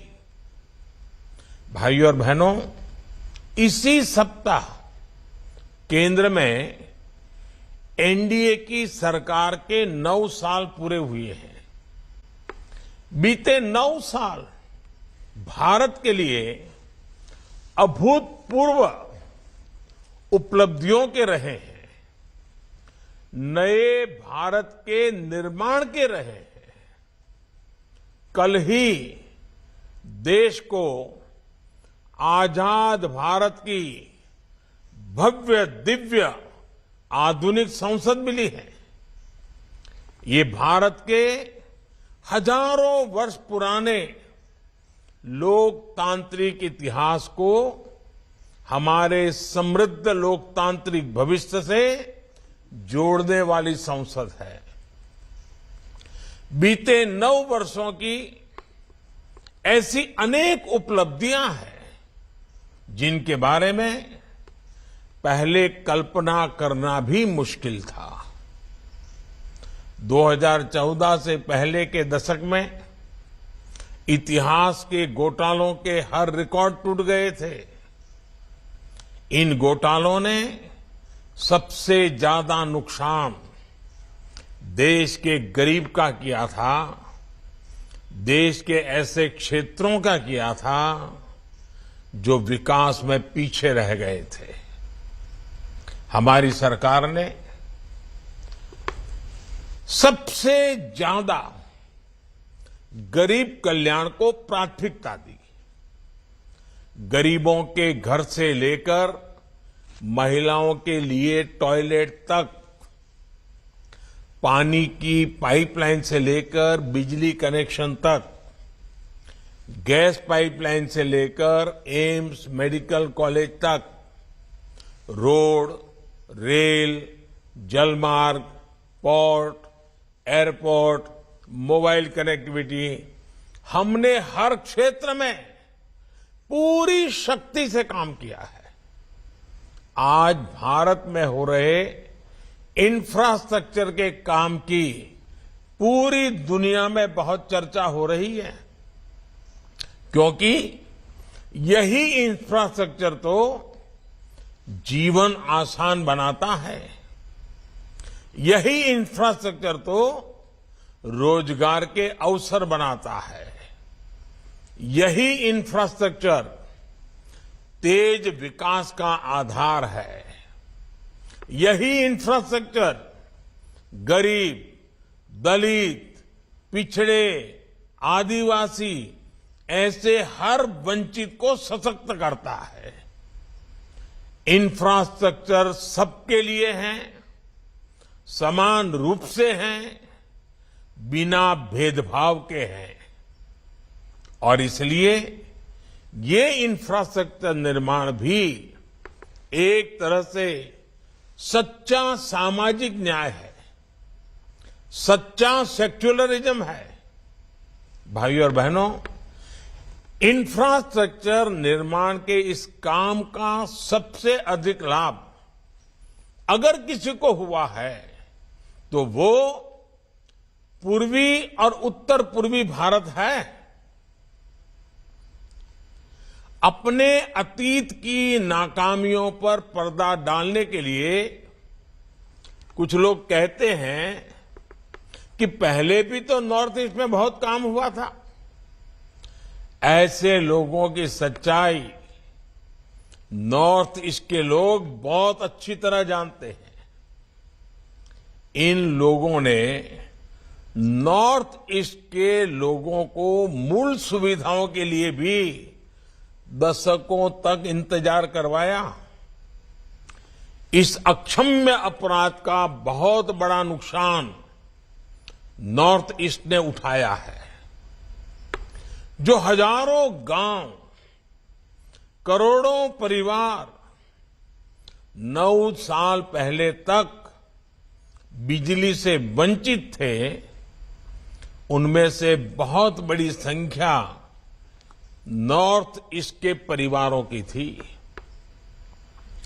टेलीफोन, मोबाइल कनेक्टिविटी से वंचित हुए बड़ी आबादी नॉर्थ ईस्ट की ही थी। अच्छे रेल, रोड, एयरपोर्ट की कनेक्टिविटी का अभाव भी सबसे अधिक नॉर्थ ईस्ट में था। भाइयों और बहनों, जब सेवा भाव से काम होता है तो कैसे बदलाव आता है, इसका साक्षी नॉर्थ ईस्ट की रेल कनेक्टिविटी है।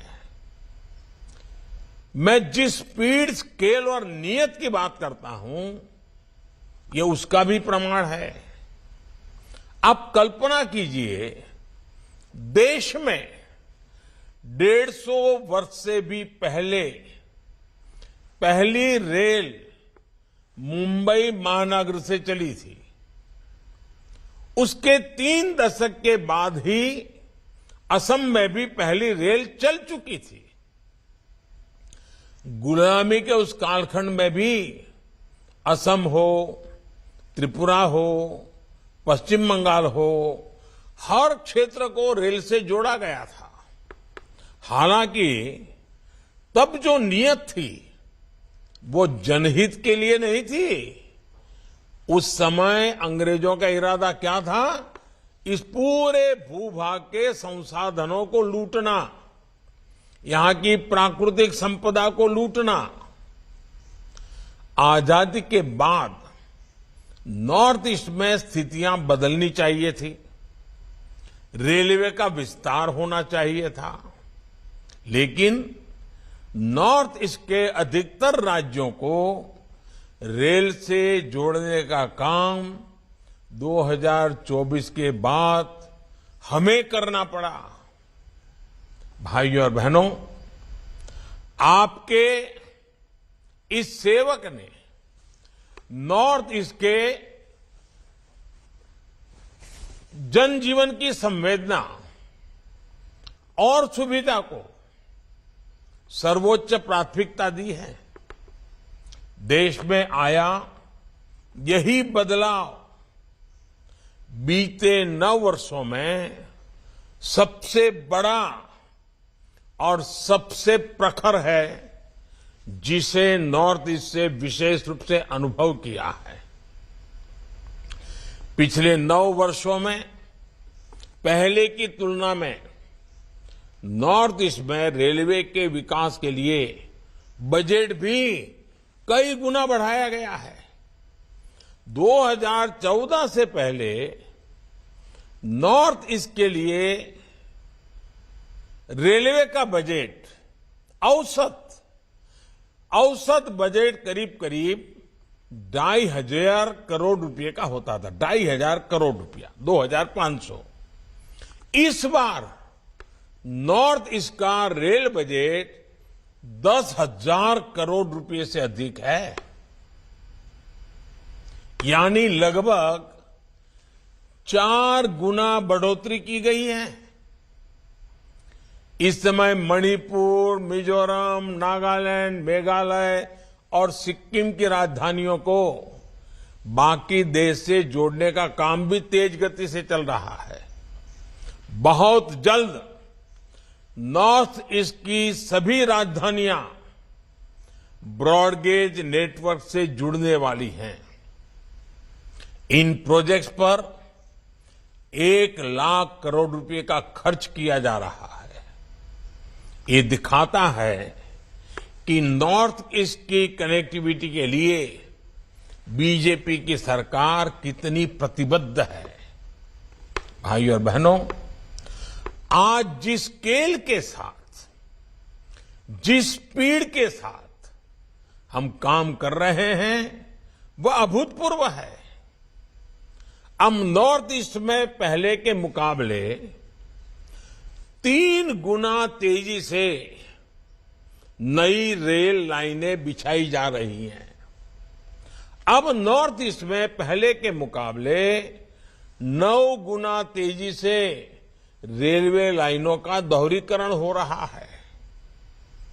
पिछले 9 वर्षों में ही नॉर्थ ईस्ट के रेल नेटवर्क का बिजलीकरण शुरू हुआ और अब 100% लक्ष्य की तरफ तेजी से बढ़ रहा है। साथियों, ऐसी ही स्पीड और स्केल के कारण आज नॉर्थ ईस्ट के अनेक क्षेत्र पहली बार रेल सेवा से जुड़ रहे हैं। नागालैंड को 100 साल के बाद अपना दूसरा रेलवे स्टेशन अब मिला है, जहां कभी नैरो गेज पर धीमी रेल चलती थी, वहां अब semi high speed Vande Bharat और तेजस एक्सप्रेस जैसी ट्रेनें चलने लगी हैं। आज नॉर्थ ईस्ट के पर्यटन को बढ़ावा देने के लिए रेलवे के विस्टा डोम कोच भी नया आकर्षण बन रहे हैं। भाइयों और बहनों, गति के साथ साथ भारतीय रेल आज दिलों को जोड़ने, समाज को जोड़ने और लोगों को अवसरों से जोड़ने का भी माध्यम बन रही है। आप देखिए, गुवाहाटी रेलवे स्टेशन पर भारत का पहला ट्रांसजेंडर टी स्टॉल खोला गया है। ये उन साथियों को सम्मान का जीवन देने का प्रयास है जिनकी समाज से बेहतर बर्ताव की अपेक्षा है। इसी प्रकार वन स्टेशन वन प्रोडक्ट, इस योजना के तहत नॉर्थ ईस्ट के रेलवे स्टेशनों पर स्टॉल्स बनाए गए हैं। ये वोकल फॉर लोकल को बल दे रहे हैं। इससे हमारे स्थानीय कारीगर, कलाकार, शिल्पकार, ऐसे साथियों को नया बाजार मिला है। नॉर्थ ईस्ट के सैकड़ों स्टेशनों पर वाईफाई की सुविधा दी गई है। संवेदनशीलता और गति के इसी संगम से ही प्रगति पथ पर नॉर्थ ईस्ट आगे बढ़ेगा। विकसित भारत के निर्माण का रास्ता सशक्त होगा। एक बार फिर आप सभी को वंदे भारत और दूसरे सभी प्रोजेक्ट्स के लिए बहुत बहुत बधाई देता हूं, बहुत बहुत शुभकामनाएं देता हूं। बहुत बहुत धन्यवाद।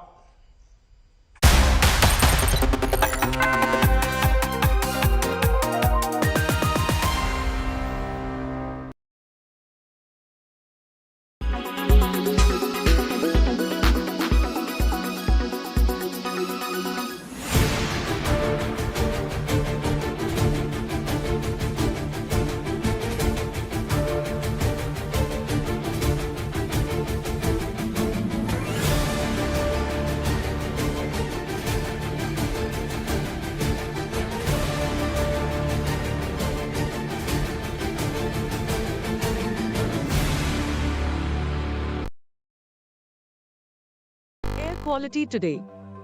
In Delhi, 91. In Mumbai, 65. In Kolkata, 78. In Bengaluru, 65.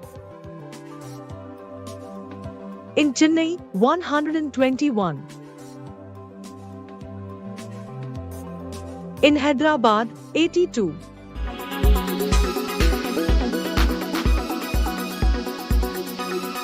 Why does this happen? Let me tell you the science behind it.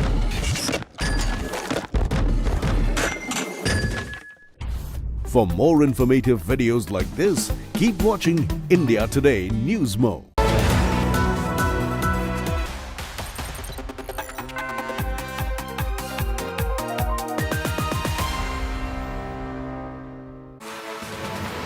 All right, welcome back. Manipur on the edge after fresh spate of ethnic violence reported ahead of Amit Shah's visit to the violence-hit Manipur. Kuki terrorists allegedly carrying weapons set many houses ablaze and vehicles vandalized in Serau and Suguru areas. Angry mobs there storming into a BJP MLA K. Raghumani's residence as well, and we see how his home has been vandalized. Amit Shah will be leaving for Manipur today for a 3-day tour. He will be meeting with local communities there and party cadres. Also set to hold a meeting there with Security Department's top officials over recent spate of violence. Manipur Chief Minister N. Biren Singh has said that around 40 militants have been killed by security forces during retaliatory fire and defensive operations. Meanwhile, a Congress delegation all set to meet with President Draupadi Murmu over the Manipur violence ensuing. Mr. Amit Shah ji is coming to Manipur for the 3 days. So we request and appeal to him to take the necessary steps and action as early as possible in his journey, because this is not a time to negotiate and this is not a time to talk about the peace, because if this action is not taken to the earliest, the Manipur will vanish. Sir, Manipur situation के लिए क्या brief करने वाले हैं sir? उसके लिए हम मंगलवार के दिन प्रेसिडेंट ऑफ इंडिया से टाइम पूछे हैं. हम जाकर डेलीगेशन में जाकर उनसे मिलेंगे और मिलकर उनसे ये सारी चीजें बताएंगे. Cutting across to Ritik Mandal, joining us live from Kolkata. Ritik, give us more on the tensions that prevail currently in Manipur. It is upsetting and tragic to see that many lives lost. We see now a lot of the alleged terrorists and militants who are now carrying out enough and more vandalism for the Home Ministry itself to take note. Amit Shah is due to arrive there to take cognizance. But even before his visit, we see a BJP MLA's home has been vandalized. It's almost a statement that they want to send out.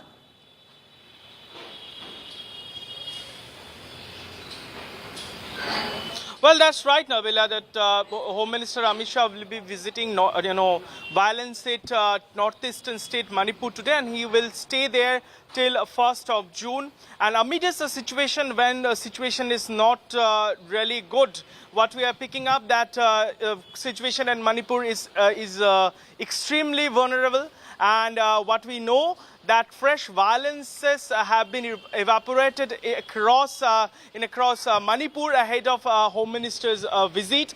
And what, as per the government of Manipur is concerned, we are given to understand that government report says that since last couple of days, that in a joint operation conducted by the commandos of Manipur police with the help of army, they did several rounds of operation, counter-insurgency measures across the Manipur. And what more we are picking up, at least 35 militant, and I quote Chief Minister N. Biren Singh, where he says that terrorists, those were using, sophisticated weapon against the civilian of Manipur, have been killed in this gun battle. And what more we are picking up, yesterday, BJP MLA's house particularly was attacked by mob. And these are the, measures are being taken at this point in time in Manipur. Situation is really a matter of concern. Amid a situation, Amit Shah will be visiting and will be staying there for next couple of days, where he will chair several rounds of crucial meeting to restore the peace back in the valley. But what more we are picking up that, particularly he will be meeting several administrative heads, and also will meet the representative of both the communities. And at a time when these things are unfolding, and we did see that, statesmen coming from the Kuki community, they are also looking forward to Amit Shah's visit to Manipur. They are, stay with us. I'm going to quickly cut across to stay with us. I'm cutting across to Nirmala Sitharaman, Finance Minister, speaking at a press conference. Listening. Dignity is protected. Toilets were being constructed, and 11.72 crores of toilets have been already built for the sake of our people, of which 100% coverage has been achieved in rural India. Whereas it was only 13% earlier in 2013-14. Now, access to water in houses, again, 12 crore households have been covered with access to pure and good drinking water. You all know the story of Ujjwala. 9.6 crore families have been given free connection and then the cylinders are being used. There are always this discussion about now when the prices have gone up, what happens? 200 rupees per cylinder, unlimited number of cylinders we are subsidizing even today.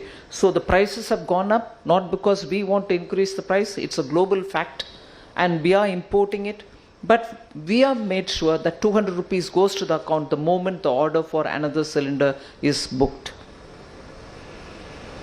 Then this fact about which Deputy Chief Minister Fadnavis Saab referred, 80 crore people for 2 full years have been given totally free grains and some quantity of pulses so that some protein is also supplied to them.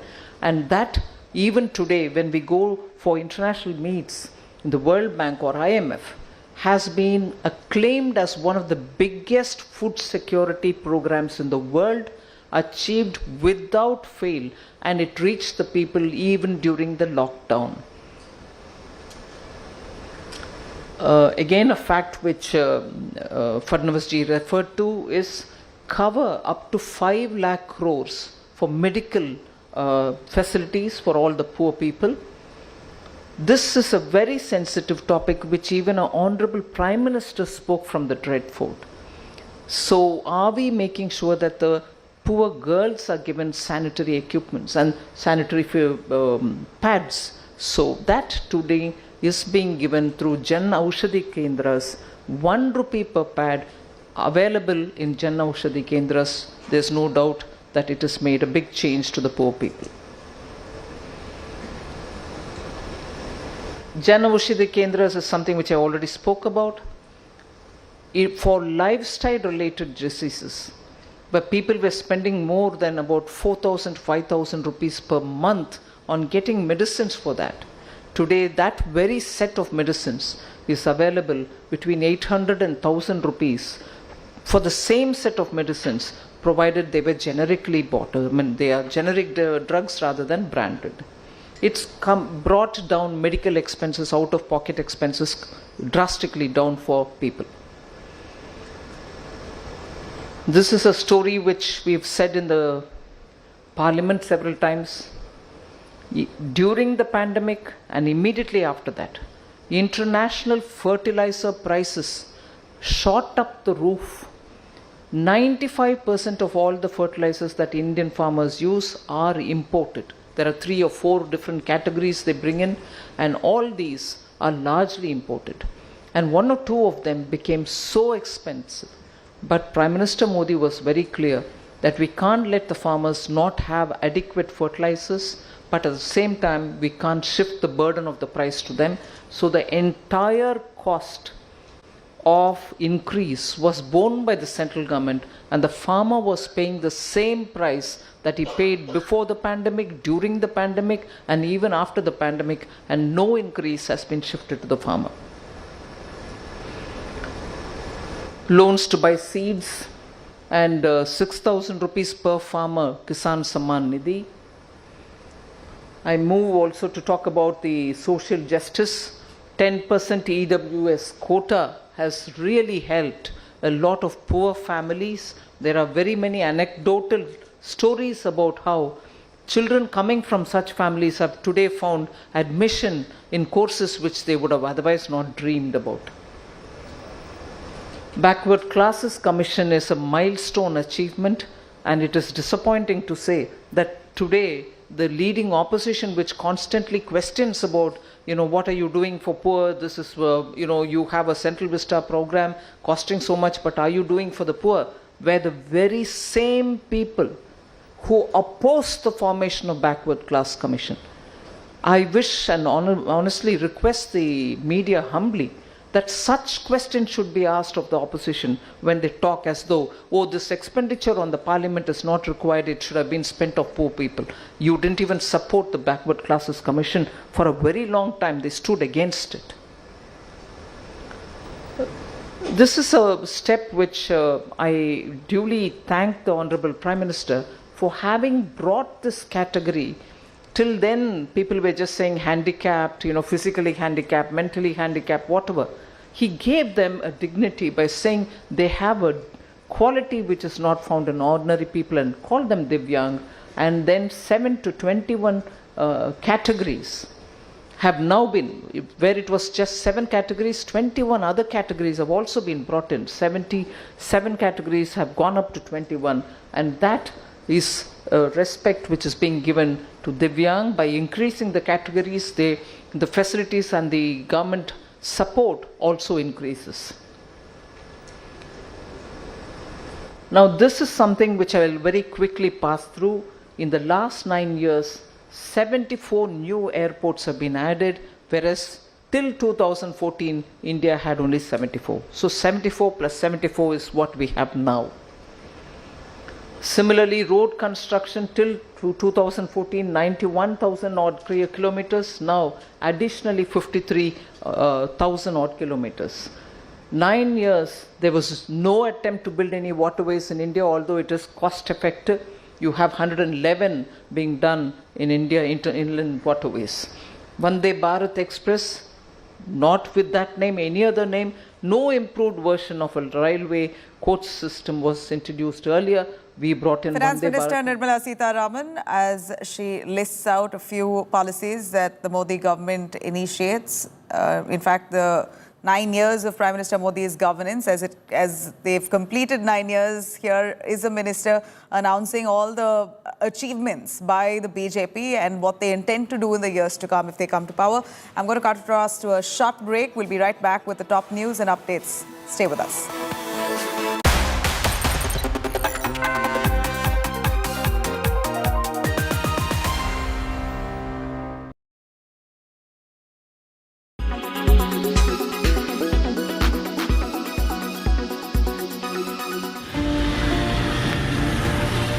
Summers are devastating for stray animals. The scorching heat wave means animals living on the street struggle for water. Karma Foundation is on a mission to make life easy for stray animals. This water bowl challenge is also one of such initiatives where we know during the scorching heats of summer has to provide the basic requirement for the health of the pet, which is water, and hence we are actually donating the water bowls. These water bowls are a big relief for stray animals living under the open sky in sweltering weather.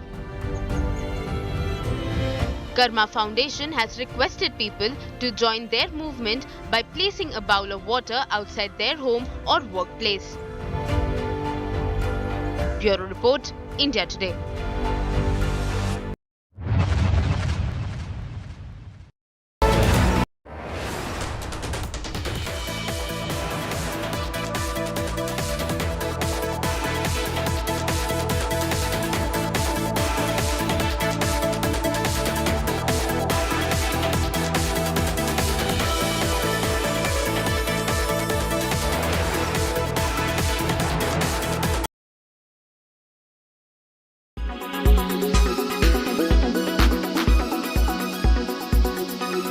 Bangalore-based EV startup Simple Energy has launched its first e-scooter. Simple One joins an increasingly popular market which includes players like Ola, Ather, Vida, Hero Electric and Bajaj among others. The company does not currently have any showrooms. The e-scooters have been priced at nearly 1.5 lakh rupees. Strategy was very clear. We wanted to build a scooter which is super. And I think we have built that. It's in true sense of superior super EV, which does range better, performance better, safety parameters better, riding statistics. Everything is mentored and checked upon. So I think our strategy was very clear on building a great product, and the consumers will take care of it. I think we have solved that piece of it. The second piece, I think we are focused on scaling our dealership, our manufacturing capacity, and I think that will resolve most of the issues going forward. I think there are two things about it. One is, of course, reducing subsidies might deter the growth, but that's very short term. I don't think that will impact much further on it. But also it will push the OEMs to become self-sustained and will build products which are more viable.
Co-powered by The world comes together at Sharda University.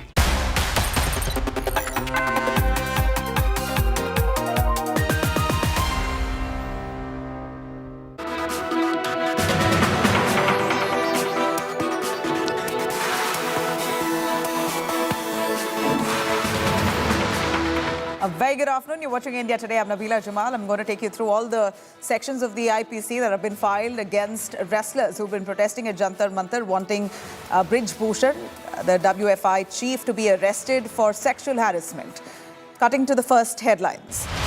Key details of FIRs that have been leveled and registered against these wrestlers have now been accessed. FIR says that cops alerted these protesters that their stir, this protest march that they intended to carry out from Jantar Mantar to the new Parliament building, will hurt national prestige.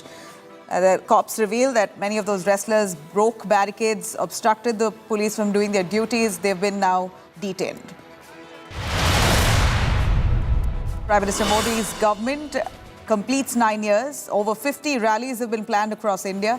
12 BJP bigwigs to woo voters in the states. Congress assures mega 2024 win against Modi. Ahead of Home Minister Amit Shah's visit, fresh violence erupts in Manipur. Chief Minister Biren Singh says 40 terrorists have been killed by security forces. India's landmark satellite launch. ISRO launches second-gen navigation satellite launched to boost Indian GPS system. Hearing on NIA plea for death penalty for Yasin. NIA in court claims that Yasin is behind the killing of the Air Force official, says Yasin coordinated stone pelting.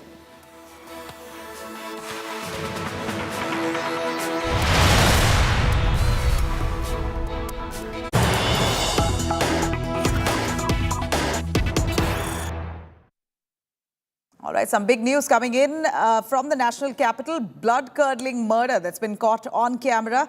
This video here will certainly send chills down your spine. That's happened in the national capital. 16-year-old stabbed over 20 times. All that caught on cameras, CCTV cameras capturing this gruesome murder. Jilted lover has stabbed a teenage girl to death. Stabbed to death, bludgeoned by a stone thereafter.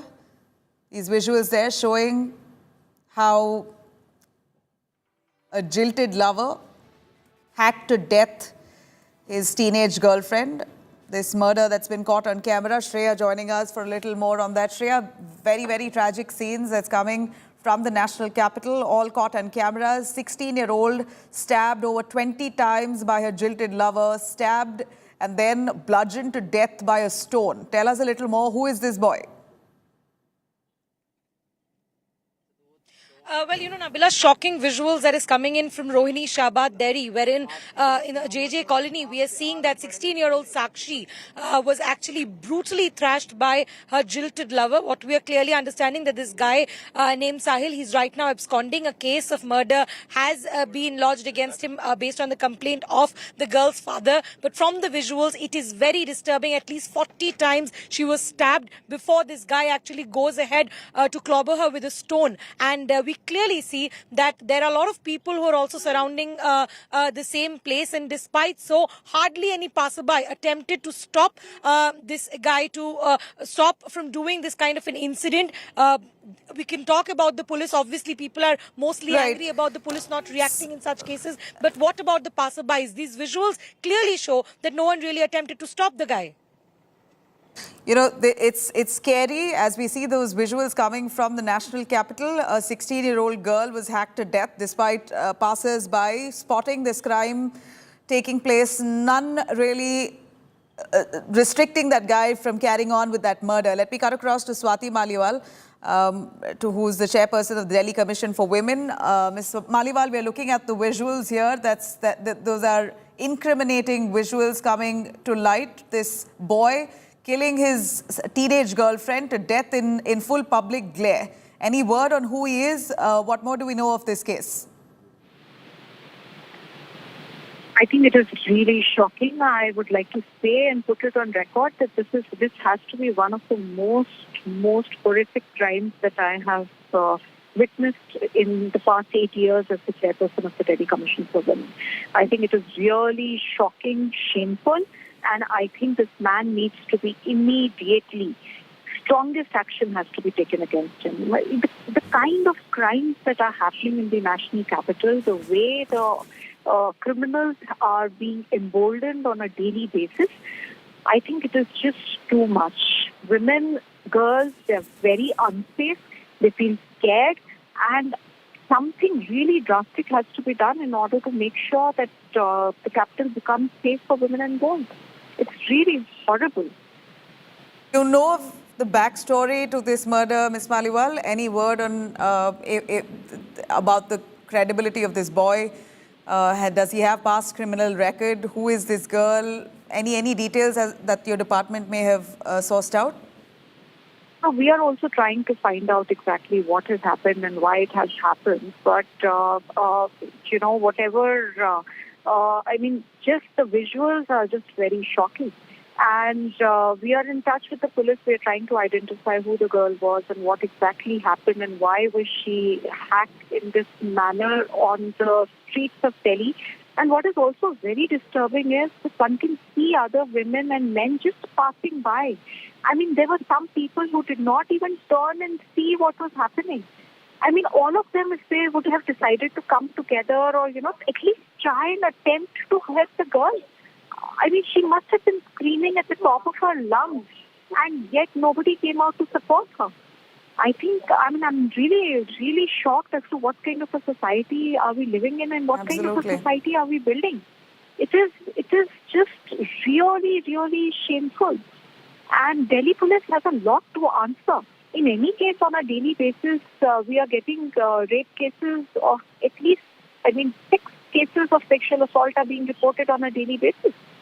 And even yesterday, we saw that some survivors who are fighting for justice, the way they were thrashed and picked up on the streets of Delhi by the police. And FIRs have been registered against those wrestlers. So I really don't know what kind of a world are we creating and what kind of a world are we living in. On a daily basis, there's so much effort that is going in trying to assist trauma survivors. But in the end, what for? In the end, none of us are able to save this 16-year-old girl who was hacked to death for absolutely no fault of her. Absolutely. This area specifically, has there been an issue of law and order there, Ms. Maliwal? Any word, or if you may know that this is an area that is slightly volatile? Thankfully, CCTV cameras have captured the murder, but if not, I can only imagine the guy would have gotten scot-free. But yet, it appears that he has killed that girl. He's bludgeoned her to death, knowing very well what he was getting into, and that's why he carries out that murder in full public view. People passing by, not stopping him. Out of rage, he pulls off that murder without a care. I think he was able to get away with it and was able to somehow just plan, just do it. Because somewhere everybody, all the criminals have this message that nothing will happen. If you look at that Chawla case, this girl, 19-year-old, she was brutally murdered, gang raped, acid was thrown into her eyes, alcohol bottles were inserted in her private part. And yet they were able to walk away scot-free after 10 years. So this entire message in the society that there is absolutely no deterrence against a crime. I think that is what is really very dangerous for the society, and that has to change. Delhi police has a lot to answer. You see, in each and every street of Delhi, especially in the slum areas, the kind of crimes that are existing, the kind of impunity with which the criminals are living, and the kind of fear that the women and girls are facing. It is unprecedented. The law and order situation in Delhi is horrible. There are just so many cases that the Women Commission is receiving on a daily basis. From snatching to stalking to rape to sexual assault to domestic violence and to these kind of brutal murders. Why is it that all of this is happening? I think the root cause is that people are absolutely not scared. There is no certainty and swiftness of punishment, and that is why there is no death. And that has to change. Ms. Maliwal, thank you very much for joining us on that. Rightly said, Swati Maliwal, who's the chairperson of the Delhi Women's Commission, calling out this murder, and also the public particularly who are watching this gruesome murder taking place but just walk past as if nothing happened. Unfortunately, the society that we live in, no responsibility is shown, no spine shown by any of those passers-by, despite seeing that girl wriggling in pain. Let me cut across to Shreya, joining us on that. Shreya, those visuals there are so shocking. It's not just about that man pulling off that murder. How old is that boy, first of all? Where is he from? Any word on his background? That aside, the passers-by, as they spot and witness this murder taking place, not one of them attempting to stop him. Well, yes, Nabila, clearly there's a lack of good Samaritans so far as the national capital is concerned. That's one thing that's established from that CCTV visual that we are clearly showing our viewers. Now, talking about the boy, this boy named Sahil, he's right now absconding is what we've been confirmed by the police. We're yet to know whether he's a history sheeter where there are past cases against him. We're yet to receive a clarity on the same from the Delhi police. His age is also something we're yet to get a clarity on. Whether or not he's he's also not a minor or not is something we'll have to wait and watch. But as of now, Nabila, this is a very shocking visual that has come forth. And we can clearly see 40 times is when he's actually stabbed this girl. He doesn't stop there. He just takes a slab that's lying down next to the girl. Even after the girl has actually fallen on the ground, he constantly picks the rock and constantly hits her. These are trigger warning visuals. But most shocking of all is the passerbys. No one really thought that they should actually go ahead and stop this boy from what he's been doing. Extremely shocking visuals from recent times that we have seen. Delhi police has already launched a manhunt trying to locate the guy who's right now absconding. There's an FIR, as I mentioned, has been filed already on murder charges based on the complaint that the deceased girl's father has filed before the Delhi police. Right. Shreya, police not being able to find the boy despite his face very clearly visible on CCTV cameras. How long since that murder took place? And what's the police saying to that?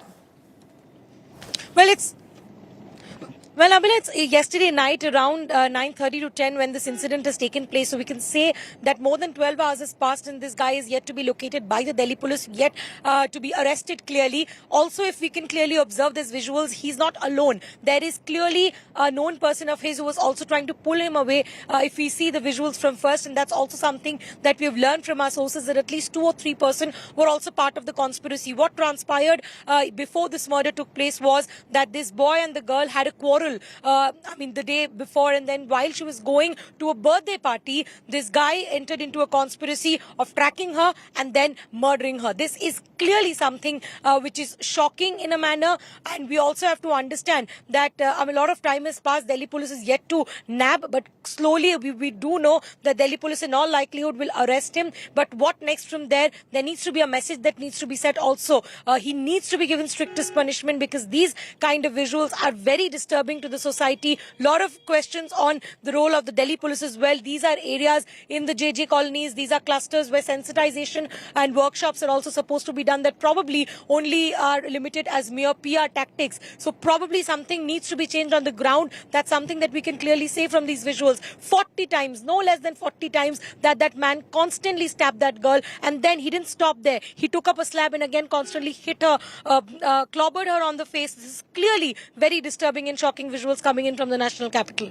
Right, Shreya, do stay with us. If I could give a quick look, a close-up look at the CCTV footage to show you exactly, and our viewers here, what exactly has happened there in this area at around 9:30 p.m. Clearly, people moving around. It's in full public glare and view that this man who approaches that girl, she seems to be at one corner of that road there, and this accused goes right up to her with a knife and stabs her, as Shreya tells us, nearly 40 times. He stabbed her in full public glare. That's the boy there you see in a blue t-shirt. His age, his whereabouts, his background is yet to be ascertained, but he walks straight up brazenly to that young girl, 16-year-old girl is what we've been told, 40 times stabs her, and then lets go of the knife, picks up a huge stone right beside, and bludgeons her to death. This is brazen murder in full public glare with people there, passers-by, all the more shockingly, not stopping that man from pulling off that murder. They do not even interfere for a moment, don't raise an alarm. just spot this crime happening and walk past. That's how shameful a bunch of the passers-by have behaved by not taking responsibility, alerting the cops maybe. They've just passed on, moved on from that spot of crime without actually raising an alarm or restricting that guy from carrying out that murder. We believe, as per the reports that we have, that girl has been stabbed in the chest and the stomach. At least 40 times the boy has stabbed that girl. His age, is he a minor? Is he also below 18 is something that we've got to ascertain, but that girl is 16 years of age, and we believe that they were in a relationship, and this also, as per Shreya, what we understand, this is a premeditated murder. He knew very well that this girl was going to be in the same spot here. He planned with one of his friends. We believe that one of those people there in the visuals, not too sure exactly, I can't point out, we've got to wait for the police to confirm, but one of those men, along with that blue t-shirt boy who's murdering that girl, came with that boy. He was accompanied by one of the men there, pulled off that murder and walks away brazenly. Those are the visuals there. We see the ferocious and angry murderer, after pulling off that crime in full public light, walks away. And he's now been absconding. The police now trying to track him down, but his face very clear on CCTV cameras. We're hoping that the police cracks down on him. But here is this murder that's happened in the national capital in Delhi, with CCTV cameras fully capturing this crime scene. Let's just hope the police are able to nab him at the earliest.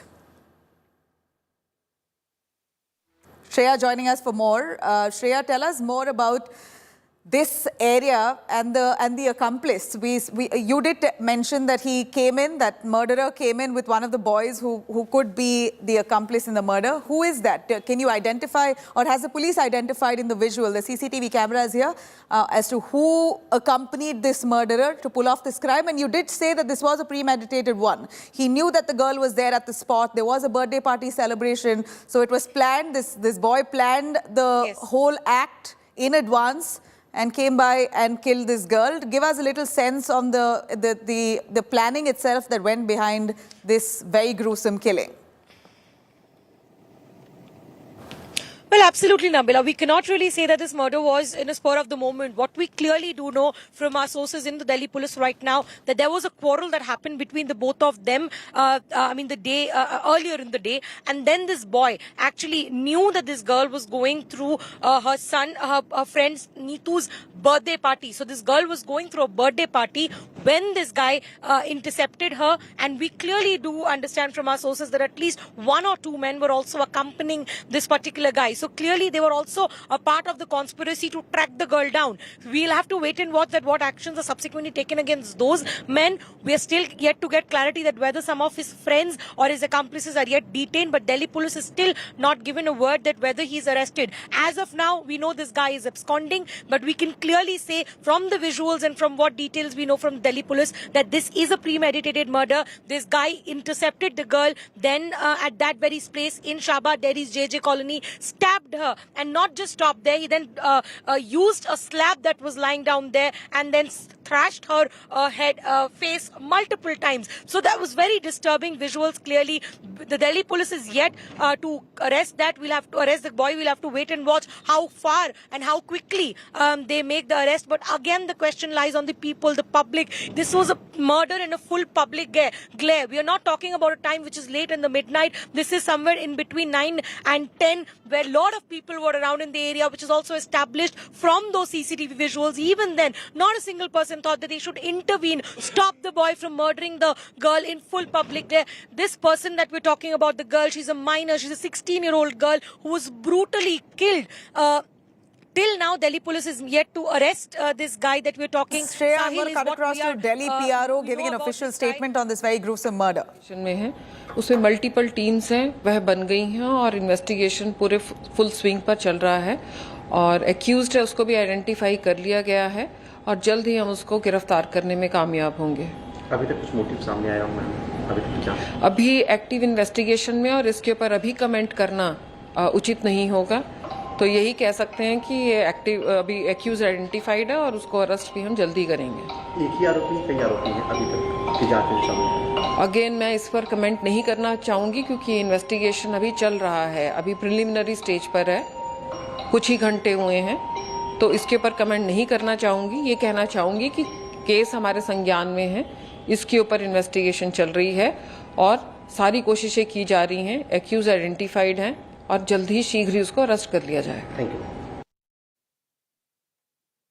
All right, that's the Delhi police. PRO says that they're investigating the matter. The police now in swift action trying to ensure that this man is found. He's nabbed at the earliest, but this is the visual there showing how this murderer has pulled off this crime in broad, in full public view. In fact, 40 times he stabbed that young girl, 16-year-old girl, after it seems like their relationship went wrong.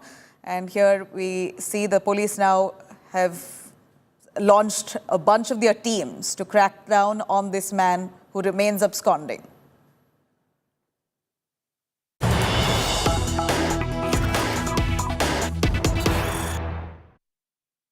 All right, now Lokayukta in Bengaluru has taken note of Bengaluru techies' death. Lokayukta files suo moto case against the civic body, the BBMP. 23-year-old techie had drowned in a Bengaluru underpass. Lokayukta takes cognizance of the techie's death in Bengaluru underpass, files a suo moto case, issues notice to the BBMP and seeks an explanation from those officials on what led to the crumbling infrastructure, whether it was carelessness of the civic body to ensure that roads are safe for passengers, for commuters to ply. A bout of rain and we saw a lot of the underpasses in the city fully submerged. Unknowingly, one of those vehicles there that was stranded. Unfortunately, almost 6 of them who were in that car. The car too was overcrowded. We believe that there were 6 to 7 passengers. A lot of those passengers climbed on top of that car while one of that girl, the 23-year-old techie herself, working with Infosys, was stuck inside that vehicle and died due to asphyxiation. And this happened at KR Circle underpass. Flooding that was reported on the 21st May led to this young techie's death. And now the Lokayukta taking suo moto cognizance files a case against the civic body, the BBMP.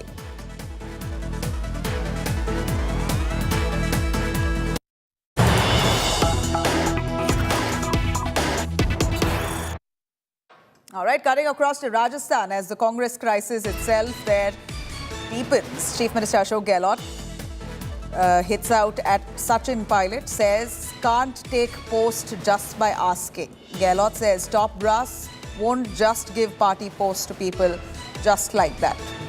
I'm going to take you through the response of Ashok Gehlot as Sachin Pilot launches agitation, puts out lists of demands asking for the Congress High Command and Ashok Gehlot to meet those demands. And of course, this is positioning for the upcoming Rajasthan elections. Sachin Pilot has also been vying for the Chief Minister's post, to which Gehlot says you can't just get a post by asking for it.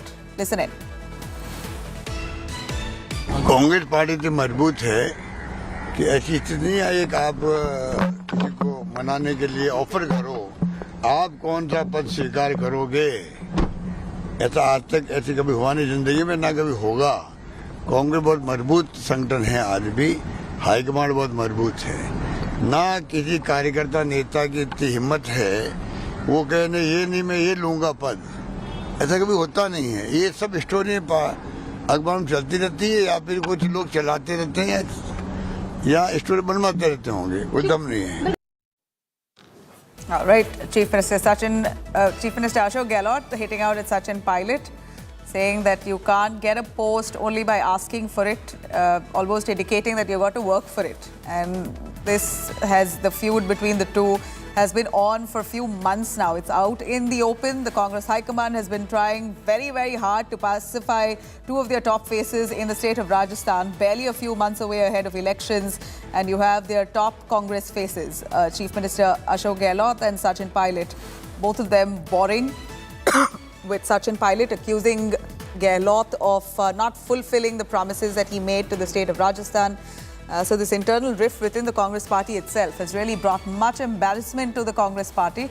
And just days ago, Mallikarjun Kharge had tried to step in to pacify the two, also brought a consensus. And a few days later, you have this the crack wide open yet again. Rahul Gautam joining us for more. But before that, let's cut across again Gehlot as he said what he said. Congress party इतनी मजबूत है कि ऐसी स्थिति नहीं आई कि आप किसी को मनाने के लिए ऑफर करो, आप कौन सा पद स्वीकार करोगे।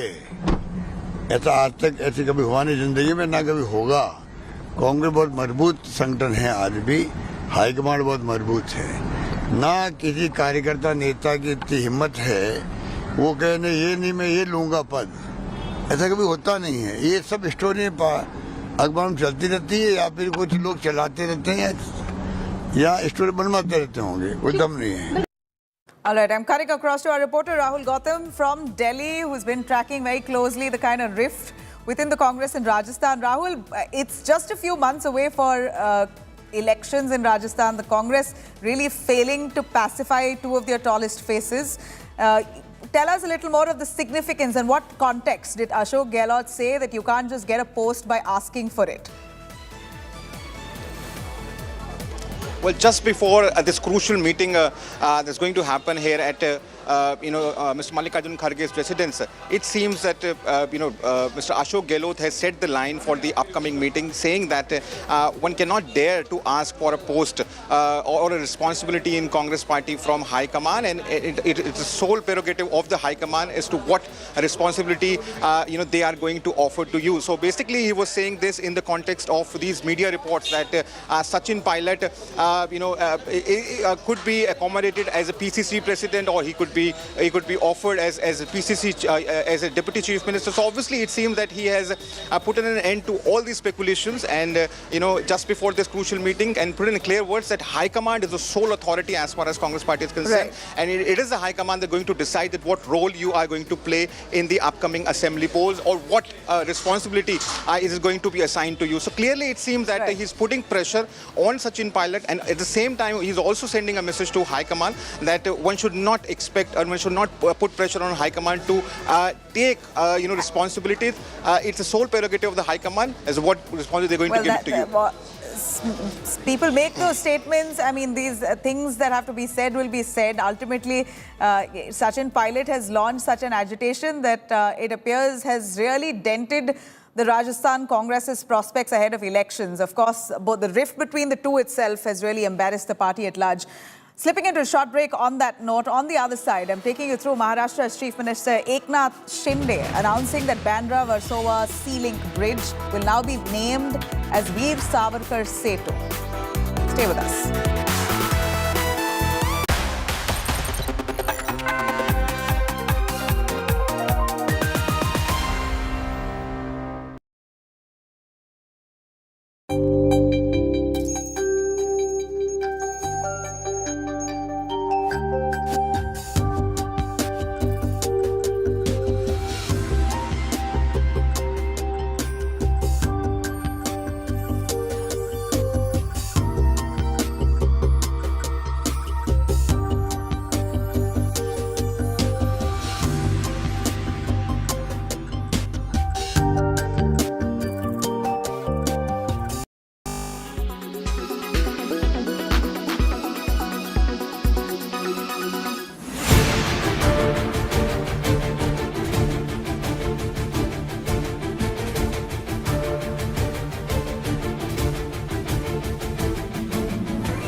Why does this happen?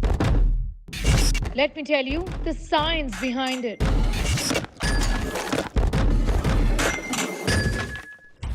For more informative videos like this, keep watching India Today News Mode.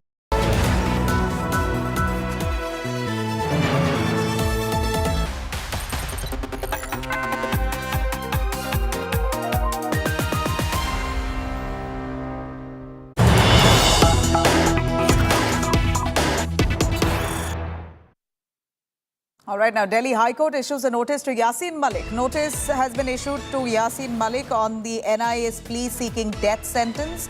Notice to be served through Tihar Jail Authority. Yasin Malik, the NIA now pushing for death sentence for Yasin Malik. As we see the Delhi court all set to issue a notice to Yasin Malik. Notice has been issued to Yasin on the NIA's plea itself, seeking death penalty, a death sentence for him. Notice to be served through Tihar Jail Authority. The latest update coming in on the Yasin Malik case, as allegations that he's been involved in several cases of murder and disrupting peace. And here Yasin Malik, proper statement, a notice itself will be going out to him by the Delhi High Court based on the NIA's plea or NIA's appeal seeking death sentence. Anisha Mathur joining us for more. Anisha, tell us more. Delhi High Court issuing a notice to Yasin Malik. What does a notice really contain?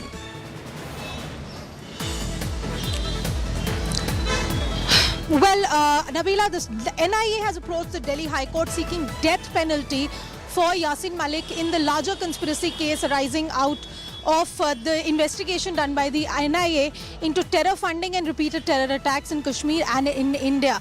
Now, Yasin Malik, being the JKLF chief, had been given life imprisonment by the trial court because the trial court said that this is not a rarest of the rare case, and which is why the NIA has come now to the Delhi High Court saying that he is a terrorist, that he has in fact pleaded guilty to offences including Section 121 of the IPC, which is of waging war against the country. He's also pleaded guilty to offences under Section 15 of the UAPA, which is also of participation in a terrorist activity, terror funding, etc. What is important to note, however, Nabila, is that on the 9th of August, when which is the next date of hearing, Yasin Malik will have to be present in the Delhi High Court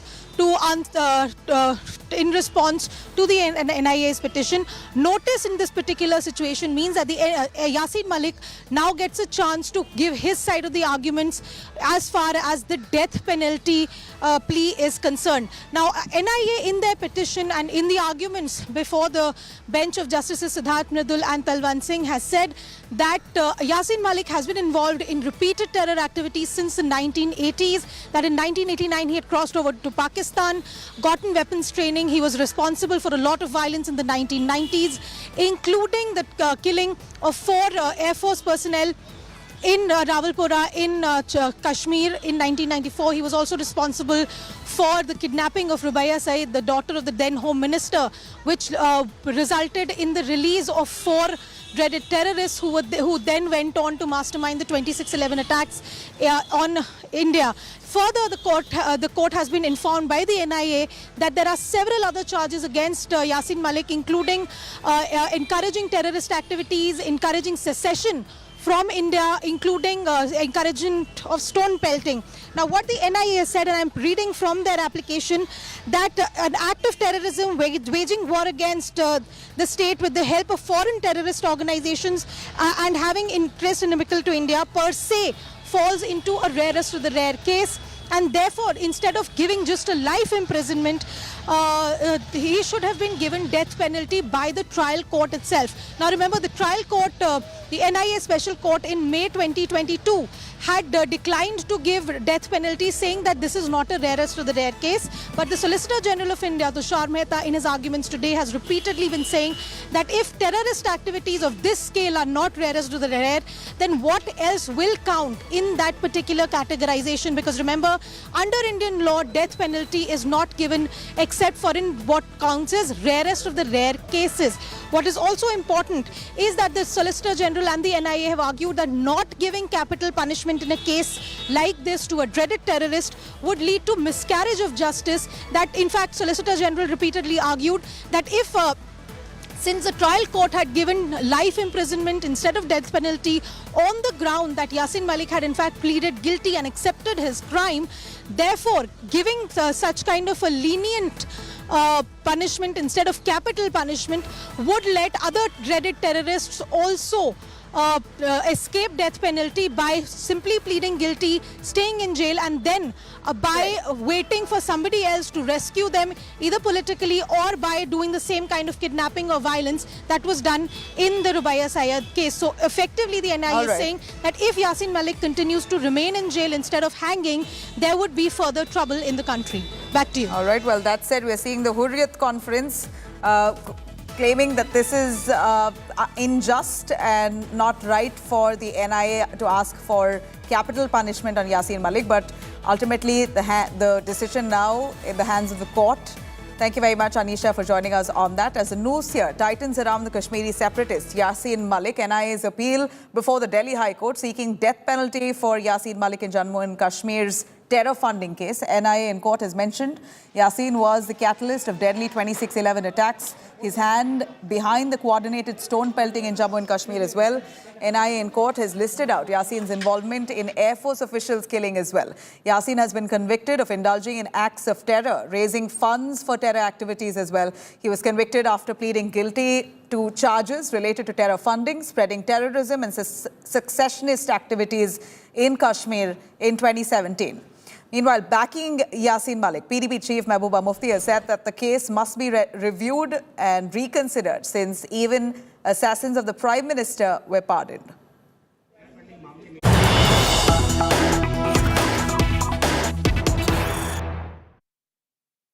All right, more good news coming in as Chandrayaan 3 is all set to be launched in July this year.